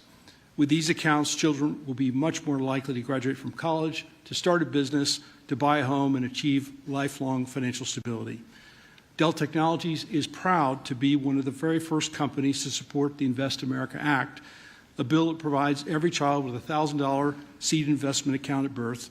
This is a straightforward step with enduring benefits. Following your inspiring lead, Mr. President, Dell Technologies will match the government's contributions, dollar for every child born to a Dell team member. This isn't just a new benefit. This is an investment in our people, their families, our communities, and America's future. And it embodies our core belief that opportunity should begin at birth. My wife, Susan, and I, also through our family foundation, have been closely studying the Invest America Act. And assuming that it becomes law, we expect to make a very significant gift. We view this initiative as a powerful platform for philanthropic innovation aimed at helping children thrive. wherever they come from, particularly those families who have been historically left behind. Mr. President, you articulated it perfectly. These Invest America accounts will give every new American child a genuine opportunity to participate in history's greatest engine of economic growth, the American economy. The funds in these accounts invested in American enterprise and innovation will grow over time into substantial nest eggs, providing support for education, home ownership, and starting families. The ability of families, friends, benefactors, and employers to match the government's generosity amplifies the life-changing potential of this initiative. Thank you, Mr. President, for your visionary leadership on this critical issue. These Invest America accounts will profoundly impact countless young Americans, ensuring they truly benefit from what Abraham Lincoln described as the right of every American, the right to rise. Thank you. Thank you very much, Michael. And we really have come a long way since you came to see me about 6 months ago with your beautiful wife. We had a nice talk. I said, that sounds pretty good. Let's think about that. And it's everybody I've spoken to about it, they can't even believe it. And because of great politicians and political leaders like we have, I think this is going to go quickly, very well and very quickly. So I appreciate it. Thank you very much. David Solomon, please. Thank you, Mr. President. I'm thrilled to be here with everyone and excited to participate in this important and timely discussion. I'd also like to acknowledge the efforts of so many in Congress on this very significant issue, and in particular the members here, and particularly the leadership of Senator Cruz and Representative Moore, who have played a big role in helping drive this forward. We also wouldn't be here today without the leadership of Brad Gerstner and Michael Dell in really having the vision, the energy, the passion, the commitment to help move this forward. So thank you both. There are many reasons why the United States has the largest and most dynamic and most innovative economy in the world. But one of the most important is the fact that our system of democratic capitalism incentivizes a culture that does not penalize people for taking risks. In fact, it incentivizes people to have a vision, to go out and attract funding that's necessary to make their vision a reality. It is no mistake that many of the most important and innovative companies in the world today started in a parent's garage or on a college campus or in any one of a number of unlikely places in the United States. One of my worries is that our current and future generations of young people don't fully appreciate and aren't as educated as well as they can be on markets and capitalism. And while capitalism is not perfect, it helps fuel the American dream. This initiative gets at the core of binding those future generations to the benefits and the potential of America's great companies and markets. Early childhood investments have far-reaching benefits, and Goldman Sachs is proud to support this initiative. This is an exciting opportunity for public-private partnership and for both communities and companies to invest in young people, the future of America. Once we see the Invest in America Act signed into law, Goldman Sachs would be excited to further support this Invest in America initiative. We believe passionately in our capital markets. They are an enormous competitive strength for the United States, and we know that our economy's future vitality is dependent on young people understanding the power of investing for the long term and sharing in the benefits of ideas that bring value to the lives of people around the world. Thank you, Mr. President, for helping drive this forward, and I look forward to continued partnership on this effort. Thank you very much, David. Dara, please. Thank you. Good afternoon, everyone. Thank you, Mr. President, for hosting us here today. It's an incredible honor to be here in a place that symbolizes the very opportunity that has defined my life. Thank you, Brad. Thank you, Michael, for your vision. We all strive to build something that lasts, and the Invest in America Act is a legacy that is going to last for generations. President Trump, thank you for your leadership. Your support is going to turn this powerful idea into a powerful reality for millions of young Americans. Now, I was 9 years old when I came to this country. My family arrived in America having fled the Iranian Revolution. We had lost everything that we had built.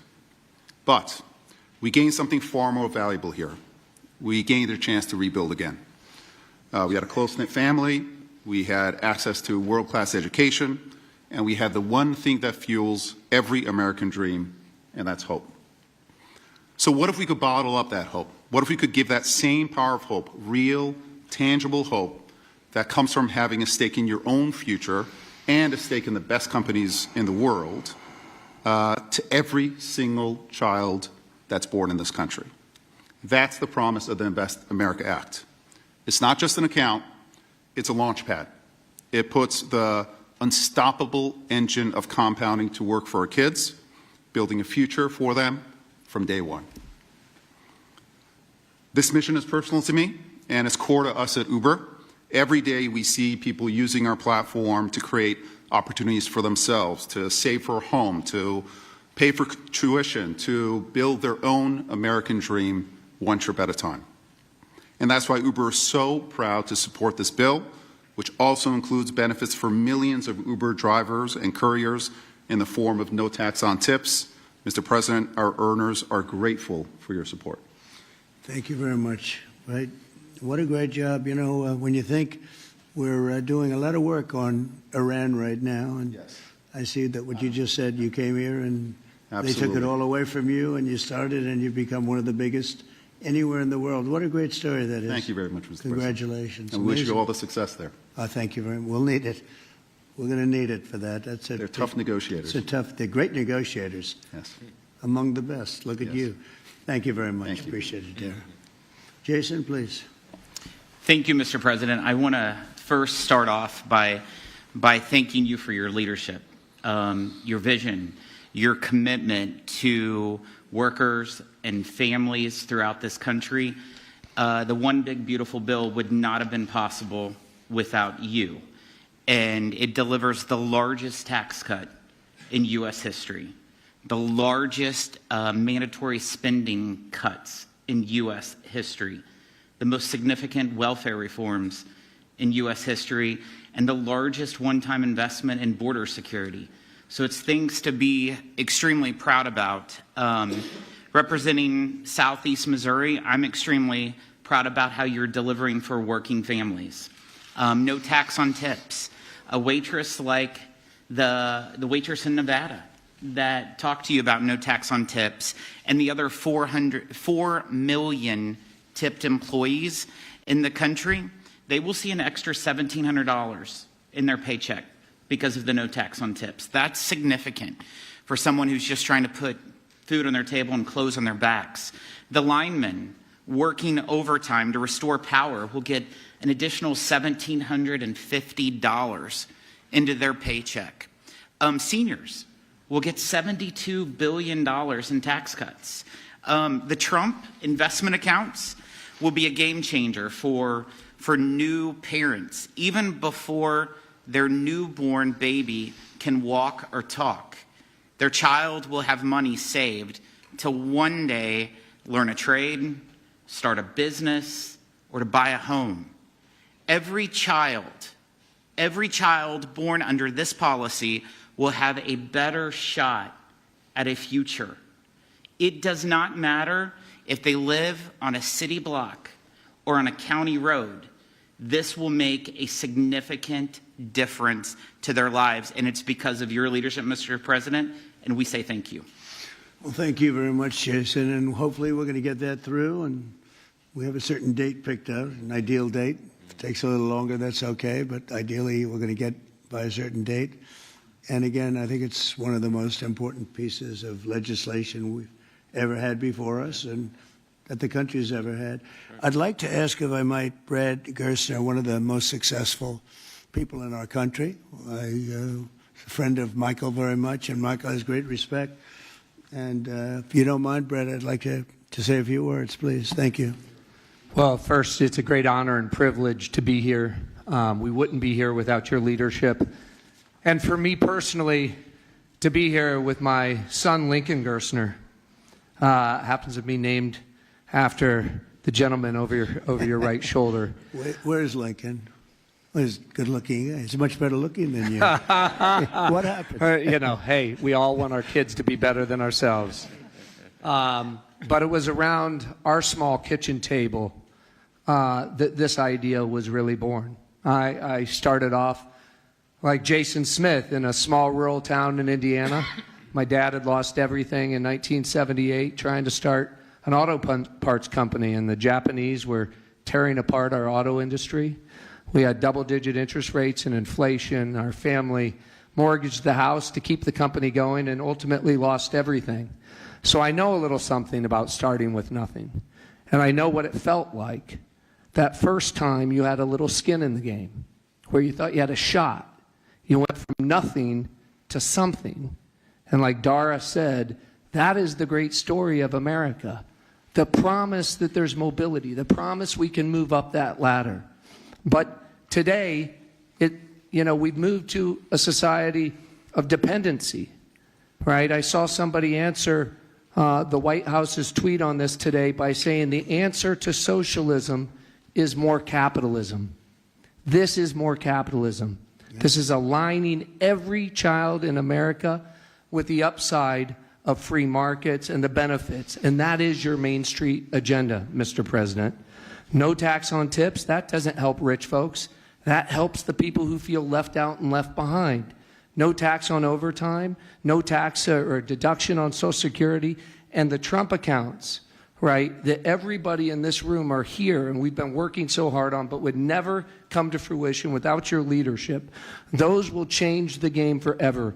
It makes America an ownership society again, because all of those kids will see the benefit of compounding. If you start with $1,000 and $750 is added a year by parents, grandparents, by churches, by the companies in this room who will all contribute to the accounts of the kids of their employees, by the great philanthropists in America. I think $750 is a low estimate per year. I think so. But if you do that, by age 18, Mr. President, these are worth $50,000.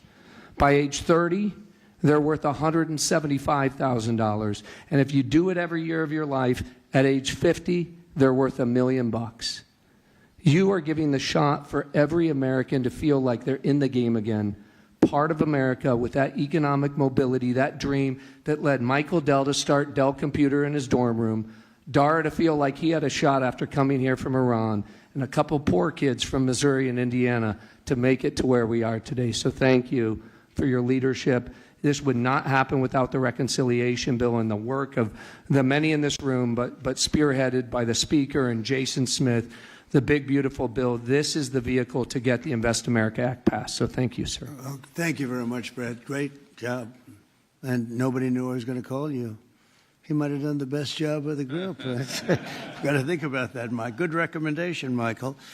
Does anybody have any questions? I think it's something that's really got to be talked about, because it's somewhat of a miracle that we're close to pulling it off. Please. What's the latest estimate on when you think the big beautiful bill will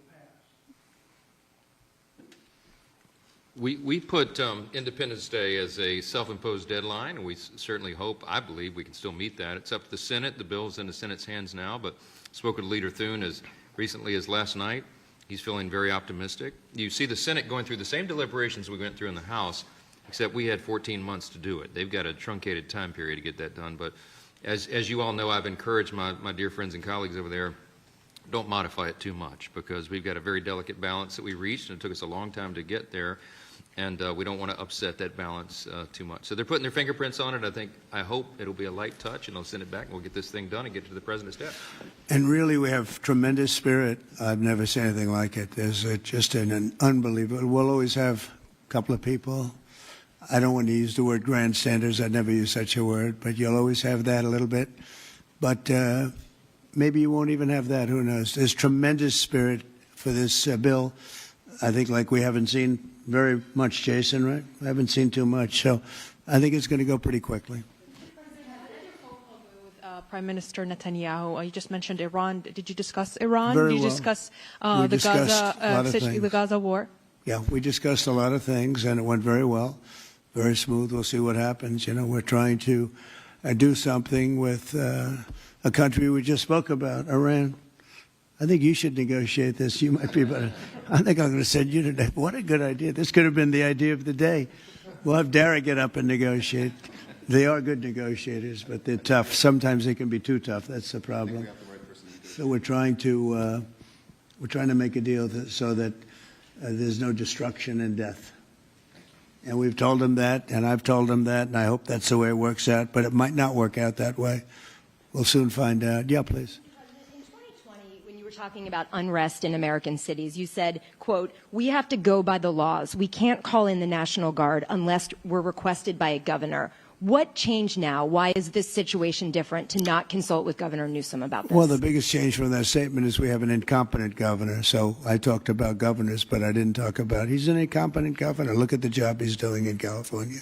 He's destroying one of our great states. And if I didn't get involved, if we didn't bring the Guard in, and we would bring more in if we needed it, because we have to make sure there's going to be law and order. You had a disaster happening.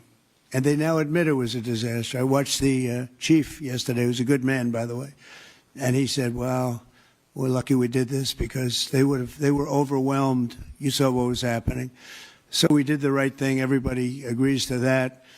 But you have a governor who let the city burn down, didn't want water to be sent down to him. I sent billions of gallons of water. I wanted to do it in the first term. He wouldn't do it over." I don't know. They have environmental reasons, but there were no environmental reasons. I think it's just a political philosophy. But it's lucky for the people in Los Angeles and in California that we did what we did. We got it just in time. It's still simmering a little bit, but not very much. Yeah, please. Have you gotten... A crime has he committed? I think his primary crime is running for governor because he's done such a bad job. What he's done to that state is like what Biden did to this country. And that's pretty bad. It's the wrong philosophy. Thousands, hundreds of thousands of illegal immigrants, many of them prisoners. They're taking up your health care. They're taking up your space in schools. They're taking up your hospital. And in many cases, they're criminals. And we have to do something about it, and we're doing something about it. I want to thank the incredible patriots of ICE and Tom Homan, who has been incredible, and Kristi Noem, likewise incredible. The job they're doing, and it's like an unforced error. There was no reason for this.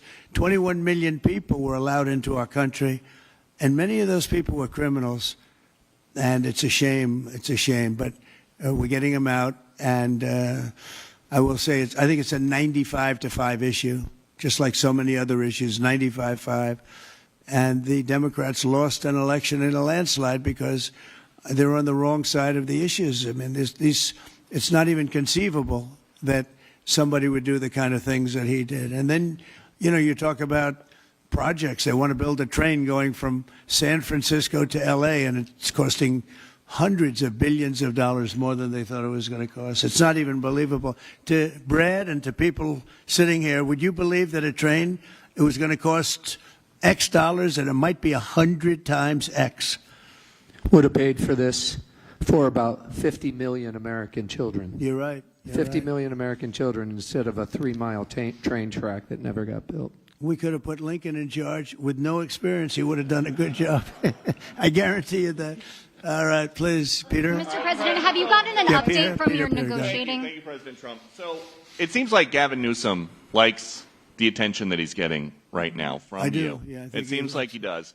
If you look at recent history, somebody who was running for president, you, who got arrested and had a mugshot, you could make the argument that politically that wound up helping you.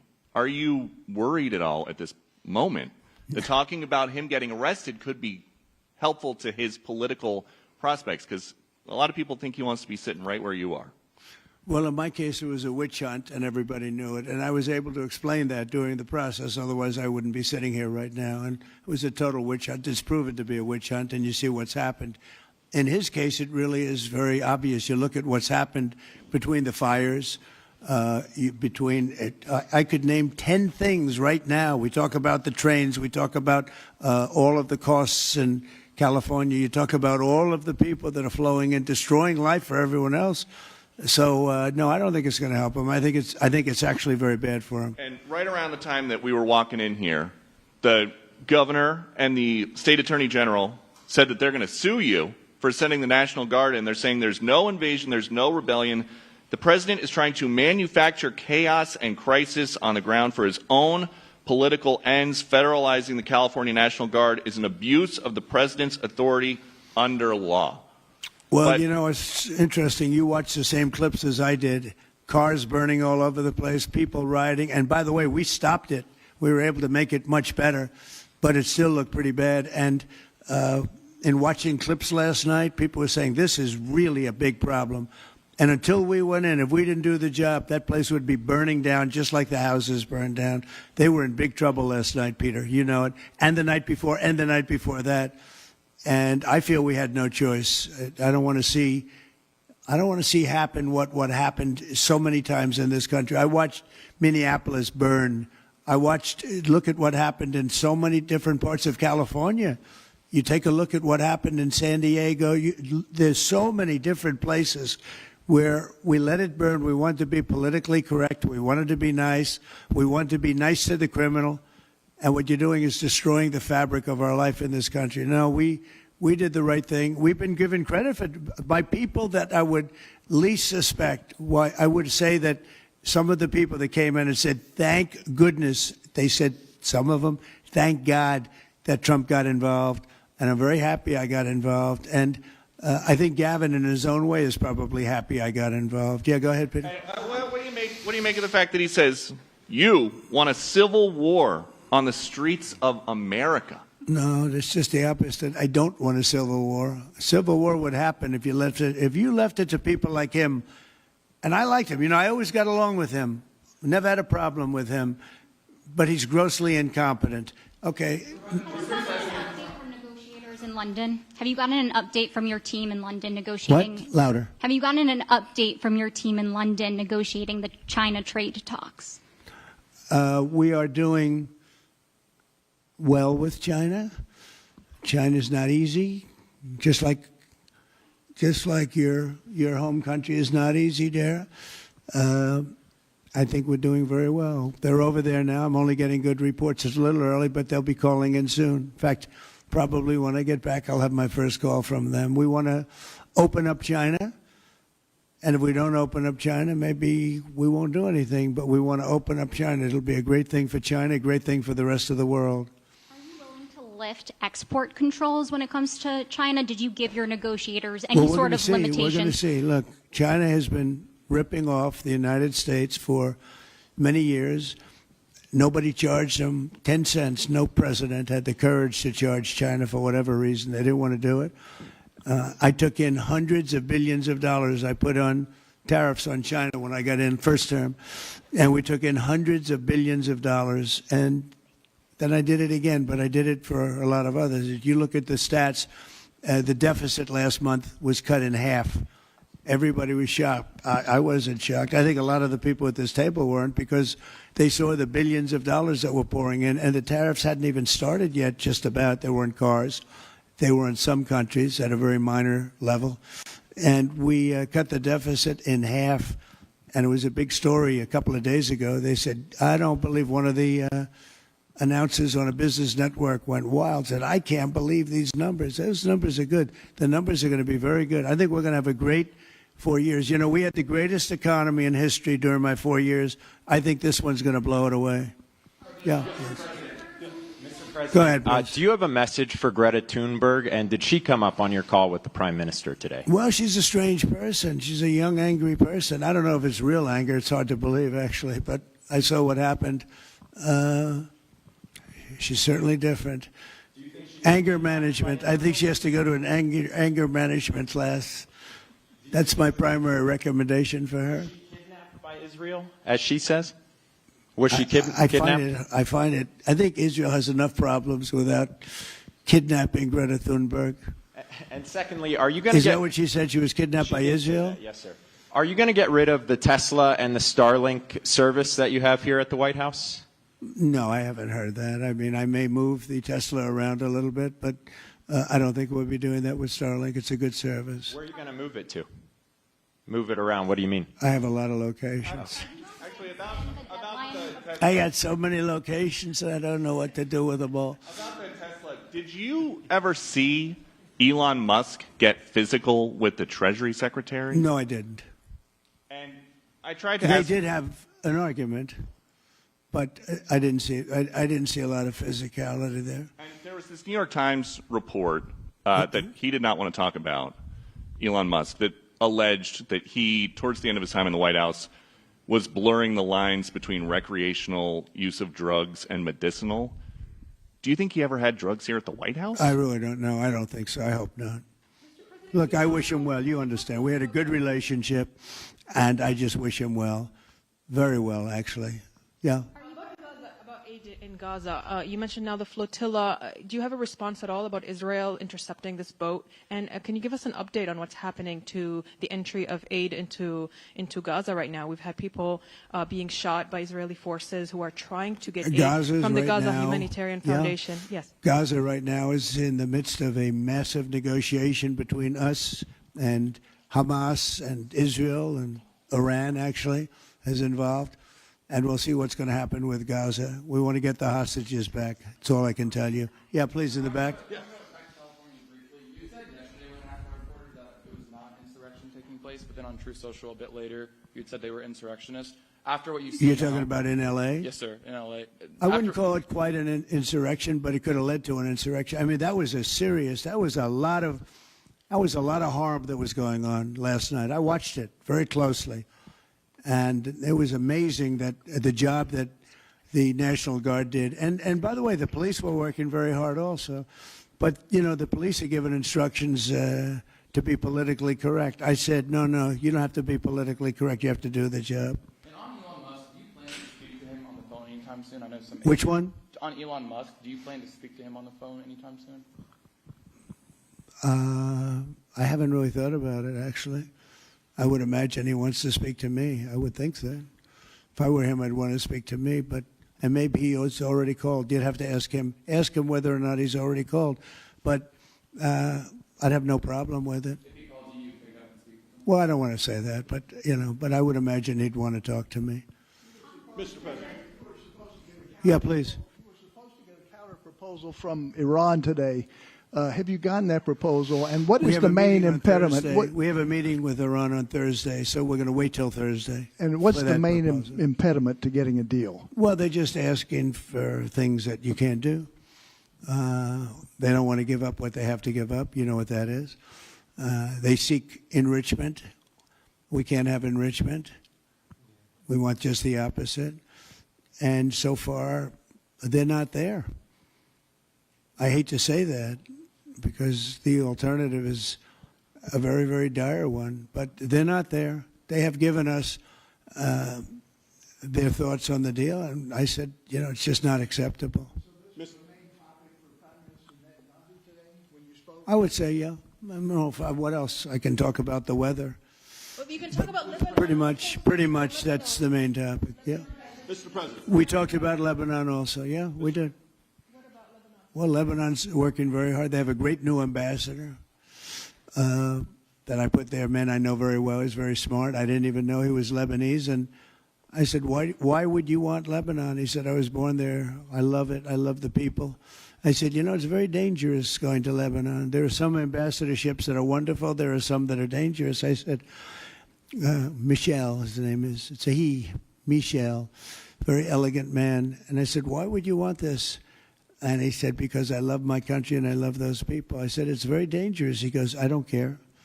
This is not a man that lived on danger. He's a very successful man from here. And he wanted to be the ambassador despite probably a very dangerous situation he's going into. You see what's going on. But I had great respect for that. He loves that country. He loves it. He was born there. He loves the country. Yeah. Mr. President. You've got a big, beautiful parade coming up on Saturday. We do. What's your biggest expectations for that? And I've got a second question in regards to Gavin Newsom. Go ahead and talk about the big, beautiful parade. Thank you, Brian. It's such a, I think, important moment for this country. 2 weeks ago I was calling people and back and forth with leaders, including President Putin, including French president, including lots of different people. And all of them said, we're celebrating victory in World War II. And I said, wow, isn't that amazing? We're the only one that wasn't celebrating, and we're the one that won the war. Now, Russia did help. They did lose 51 million people, in all fairness. People would say, oh, he's sticking up for Russia. No, they lost 51 million people. And, you know, we can't forget that. But France was celebrating. And, as you know, Hitler made a speech at the Eiffel Tower. But when I spoke to President Macron, he said, oh, we are celebrating the great victory of World War II. And I think that's great that he was doing it. But we're the one that won it, and we weren't celebrating. I said to myself, you know, isn't that crazy? And I think it's time for us to celebrate a little bit. You know, we've had a lot of victories. We won 2 world wars, and then we go out and change the name of the forts where we won the wars. You go out, we win world wars from Fort Robert E. Lee, from Fort Bragg, from all the different forts. And what do? We change the name of the forts because we want to be politically correct. So a lot of them were changing back. You probably noticed Fort Bragg and others. But I think it's a time to celebrate our military. You know, we've rebuilt our military largely. Little low on ammunition. That's because it goes out very fast to other countries, one in particular. But we'll get that back very quickly. But we have a military the likes of which nobody has. Nobody comes close. We have the best equipment in the world. We make the best equipment in the world. There's no military like our military. We showed that with ISIS. I was told by the television generals it would take 4 years to win, and we did it in 3 weeks. And it was headed by General Raisin Kane, who's now the chairman of the Joint Chiefs of Staff. He's great. Just left him. No, I think it's time that we celebrate. And I sort of have to laugh at these people. Well, you know, you're going to spend a lot of money. A lot of that money is being paid for by me and people that make donations. I don't know if you know that. A lot of it won't even come out of the military. I think I can say that, Susie, right? We have people putting up money to do it. Not that it's necessary, because I think it's a great expenditure. We have mini tanks. We have all sorts of new ones and very old ones, old from World War I and World War II. It's really a celebration of the Army. So the Army is a year older than the country. So next year we celebrate 250 years, but we're celebrating the Army on Flag Day. And it's not my birthday. It is my birthday, but I'm not celebrating my birthday. I'm celebrating Flag Day. It happens to be the same day, so I take a little heat. But Flag Day is the appropriate date. And we're celebrating 250 years of the Army, a great service. And remember, you know, think of it. We won so much. We won World War I, World War II, so much else. And then we became politically correct. But I can only tell you that I was told that ISIS would take anywhere from 4 to 5 years, and we did it in 3 weeks. You were there, you watched, right? We have the greatest military in the world. Nobody can beat us. As long as we have our right leadership, nobody can beat us. If we have stupid people running it, like you had in Afghanistan, when you look at that, first of all, Afghanistan should have been an easy victory as a war, but we were so sad the way we fought it, so ridiculous. We fight not to win, but we didn't used to be that way. And we're celebrating, because I think the day in Afghanistan was the saddest period of time in the history of our country. That was a Biden mess with bad generals like Milley and others. They were bad. They were incompetent generals. I know all the good ones and the bad ones. We got rid of most of the bad ones. But it was time to celebrate, and that's what we're doing. So it's on June 14th, and it's going to be a parade the likes of which I don't know if we've ever had a parade like that. It's going to be incredible. We have even though it's the Army, we have a lot of those Army airplanes flying over the top, and we have tanks all over the place, and we have thousands and thousands of soldiers going to bravely march down the streets. It's going to be a beautiful day, I think, and we're going to celebrate our country. You spoke of leadership, and real quickly, speaking of Gavin Newsom, is he the right leader for California, considering how massive their economy is and all these U.S. investments coming in? Is he the right governor and leader for the future of California and for U.S. investments? I don't think he is. I mean, I think he's done a terrible job. And, you know, he's a guy, I always got along with him. You look at his past statements about me. I was a great president. I always took care of California, you know, all that. But I'm just talking on results. You look, you know, he has the advantage of beautiful weather, maybe the best weather of any state when you think about it. Beautiful weather, beautiful ocean, beautiful everything. You have all the advantages, and he didn't take advantage of that. And he's let people come in by the millions who are overrunning your hospitals, your education system, and your police. Your police are being overrun. Look at what's happened. He should only be happy I sent in the military, because if I didn't send them in, you would have had a problem there, the likes of which we haven't seen in a long time. Yeah, please. Thank you, Brian, very much. On supersonic flight. Supersonic Yes, flight. sir. I know you just signed an executive order Right. on it. Do you want to see a supersonic Air Force One in the next 10 years or so? Oh, well, I don't care too much about that, but I would like to see, you know, if you think about it, flight, the word flight's an interesting word, but it's probably the only category where we've actually gone backwards, because we used to have the Concorde, and we could fly to London, Brad, very quickly and nicely, and today it takes you 2 times and 3 times as long. It's the only thing where we've regressed.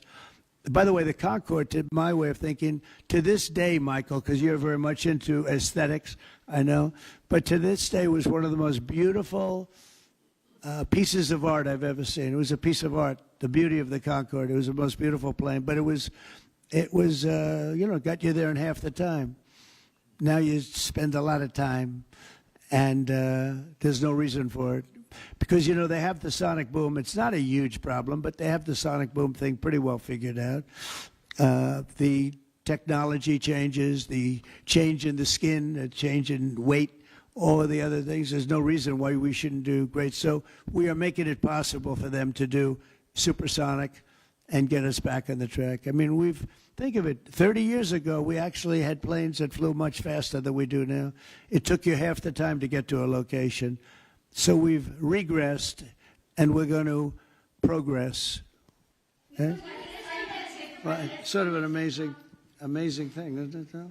We've gone backwards. On Wall Street, they haven't done that. If Goldman Sachs was like that, you wouldn't have Goldman Sachs anymore. Yeah, please. Are you planning to deploy Marines in California to address the situation in Los Angeles? Are you going to deploy Marines in California? We'll see what happens. I mean, I think we have it very well under control.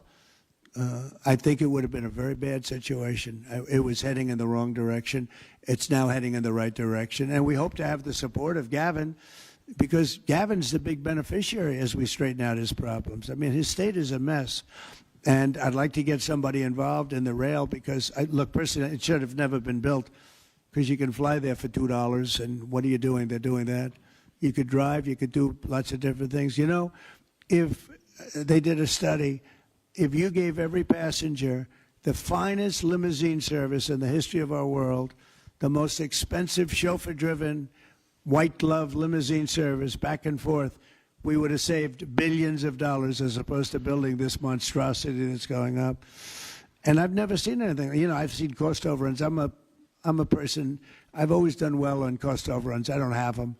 But I will tell you, I have never seen cost overruns. You see them where they're 20% more, 50%, 100% more.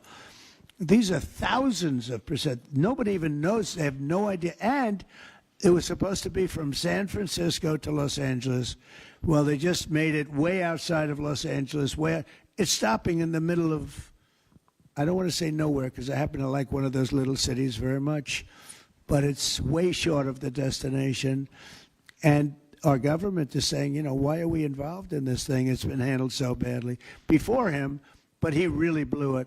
So, you know, all right, one more question. Speak to any of the discussions that were had there and the purpose of that retreat, your time at Camp David. On a what? Your time at Camp David. Can you speak to what discussions were had there and the purpose of that retreat? Well, I don't want to speak to discussions. I mean, I told you what we were there for a little bit. We had discussions on many topics. We had a group of people, large group of people, including generals and admirals and lots of others. And all I can say is our country's in great shape. We're in great shape economically. The bill that Mike and Jason and all the people are working on is going to be, I think, amazing. I think it's going to be one of the most important pieces of legislation we've ever had in this country. It's going to do things that you wouldn't believe. We're going to, you know, I have a very simple phrase. We ran an election on very simple words: make America great again. That's what we're doing. We're making it great. We're making it safe. We're making it beautiful. And we're making it very wealthy again. You know, wealth is okay. You need wealth to take care of lots of other people. We have to make our country better. It has to heal from 4 years of abuse. Our country was abused badly by a very incompetent person and a group of people that weren't incompetent, but they were radical left lunatics. And they ran the country with an auto pen. And I hope that law enforcement's looking at that very seriously. That's like a takeover of our country in a certain way, because this guy had no idea what he was doing. You saw that during the debate. You saw that in other cases. I mean, he had no idea. I saw it years ago. By the way, 40 years ago, he had no. He was bad 40 years ago. We're not just talking about. And they always like to say age, but it's not age. I know people 88, 89, 92. Bernie Marcus, who just passed away, was 95. I spoke to him a year before. He was 100%. It's not age. It's something else. But whatever it is, you can't have that in this country. The damage he's done to this country is unbelievable. But the good news is we've got much of it fixed already, and the rest of it will happen. Thank you all very much. Thank you. Thanks, guys. Let's go back out this way.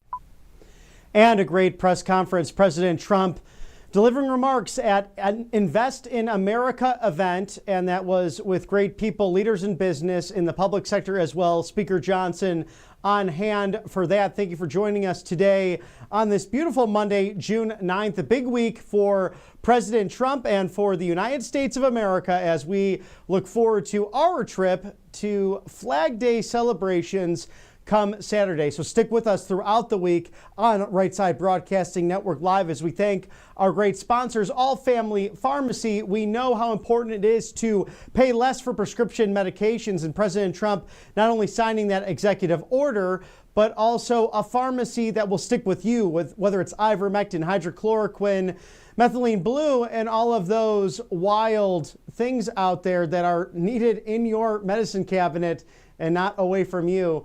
Go with that today. And that is those essential medications. It is also antibiotics. It's all those things that can protect you in case there's a storm, God forbid. So allfamilypharmacy.com/RSBN, code RSBN20. That's 27% or 20% off today. Take control of your health. Let's make America healthy again. We also love Colonial Metals Group here at the network. Thank you for sponsoring us, whether it's the Chinese Communist Party or all of the tariff threats that are reciprocal tariffs coming from other countries as President Trump attempts to restructure this global economy in an incredible way. Scan that QR code now. Get tangible gold and silver, these metals that have stood the test of time. Protect your IRA, your 401k, all your properties and assets through gold and silver with freegoldguy.com/RSBN. Don't delay and reach out to them today.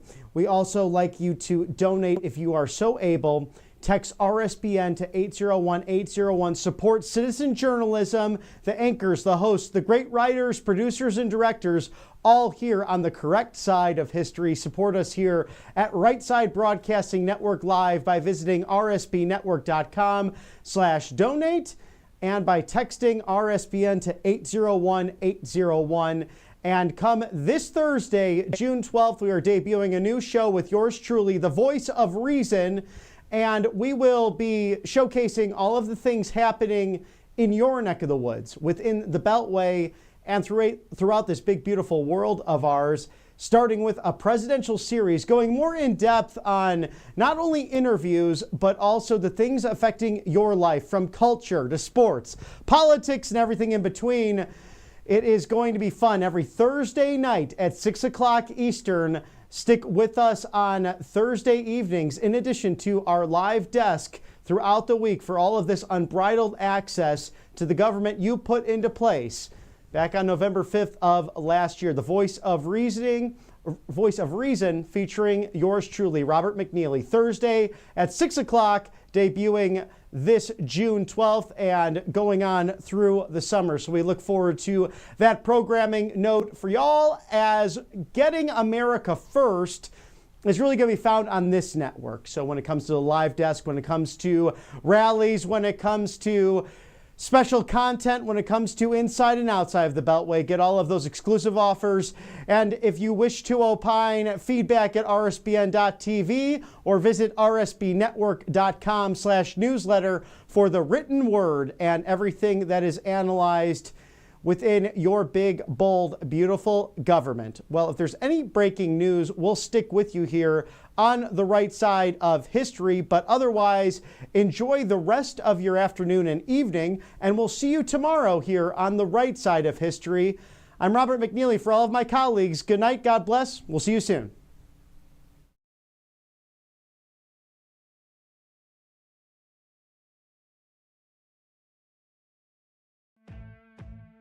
Welcome to Right Side Broadcasting Network, your trusted conservative news outlet. At RSBN, we deliver the truth when the mainstream media falls short. Since 2015, we've proudly broadcasted every single one of President Trump's iconic MAGA rallies, bringing you the excitement and energy live before anyone else. By watching RSBN, you get an unfiltered front row view of the action on the ground. We interview the crowds to give a voice to millions of Americans just like you. We show you President Trump's speeches in their entirety, free from interruptions and censorship. We cover the stories that matter to you with the integrity and passion you deserve. Thank you for choosing RSBN as your home for America First News. Together, we stand strong, united, and informed. So join us and be part of the right side of history. Hey y'all, it's Silk from the Diamond and Silk Chit Chat Live Show. Look, don't forget to check me out right here on RSBN Network. Be sure to watch the show on Right Side Broadcasting Network, and I want you to support Right Side Broadcasting Network. Yes, it's imperative that you do so, okay? I look to see y'all soon. Bye-bye. You've heard how hard it can be to get access to medications like ivermectin, all the things they don't want you to take because they're actually effective and they don't cost all that much, right? You've seen that one before. So it's critical to have something like that on hand for any emergency and to be prepared in a time of crisis. And that's why I want to tell you about All Family Pharmacy. They're cutting through the nonsense and they make it easy to get hard to find medications when you need them most.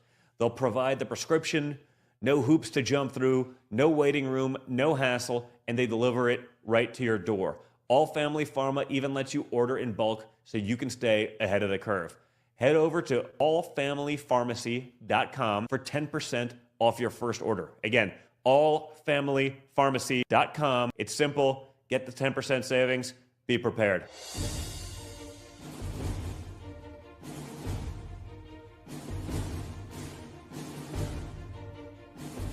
To celebrate our newest launch, Rev 7, I'm bringing you an amazing introductory offer, plus an exclusive overstock sale that you're not going to want to miss.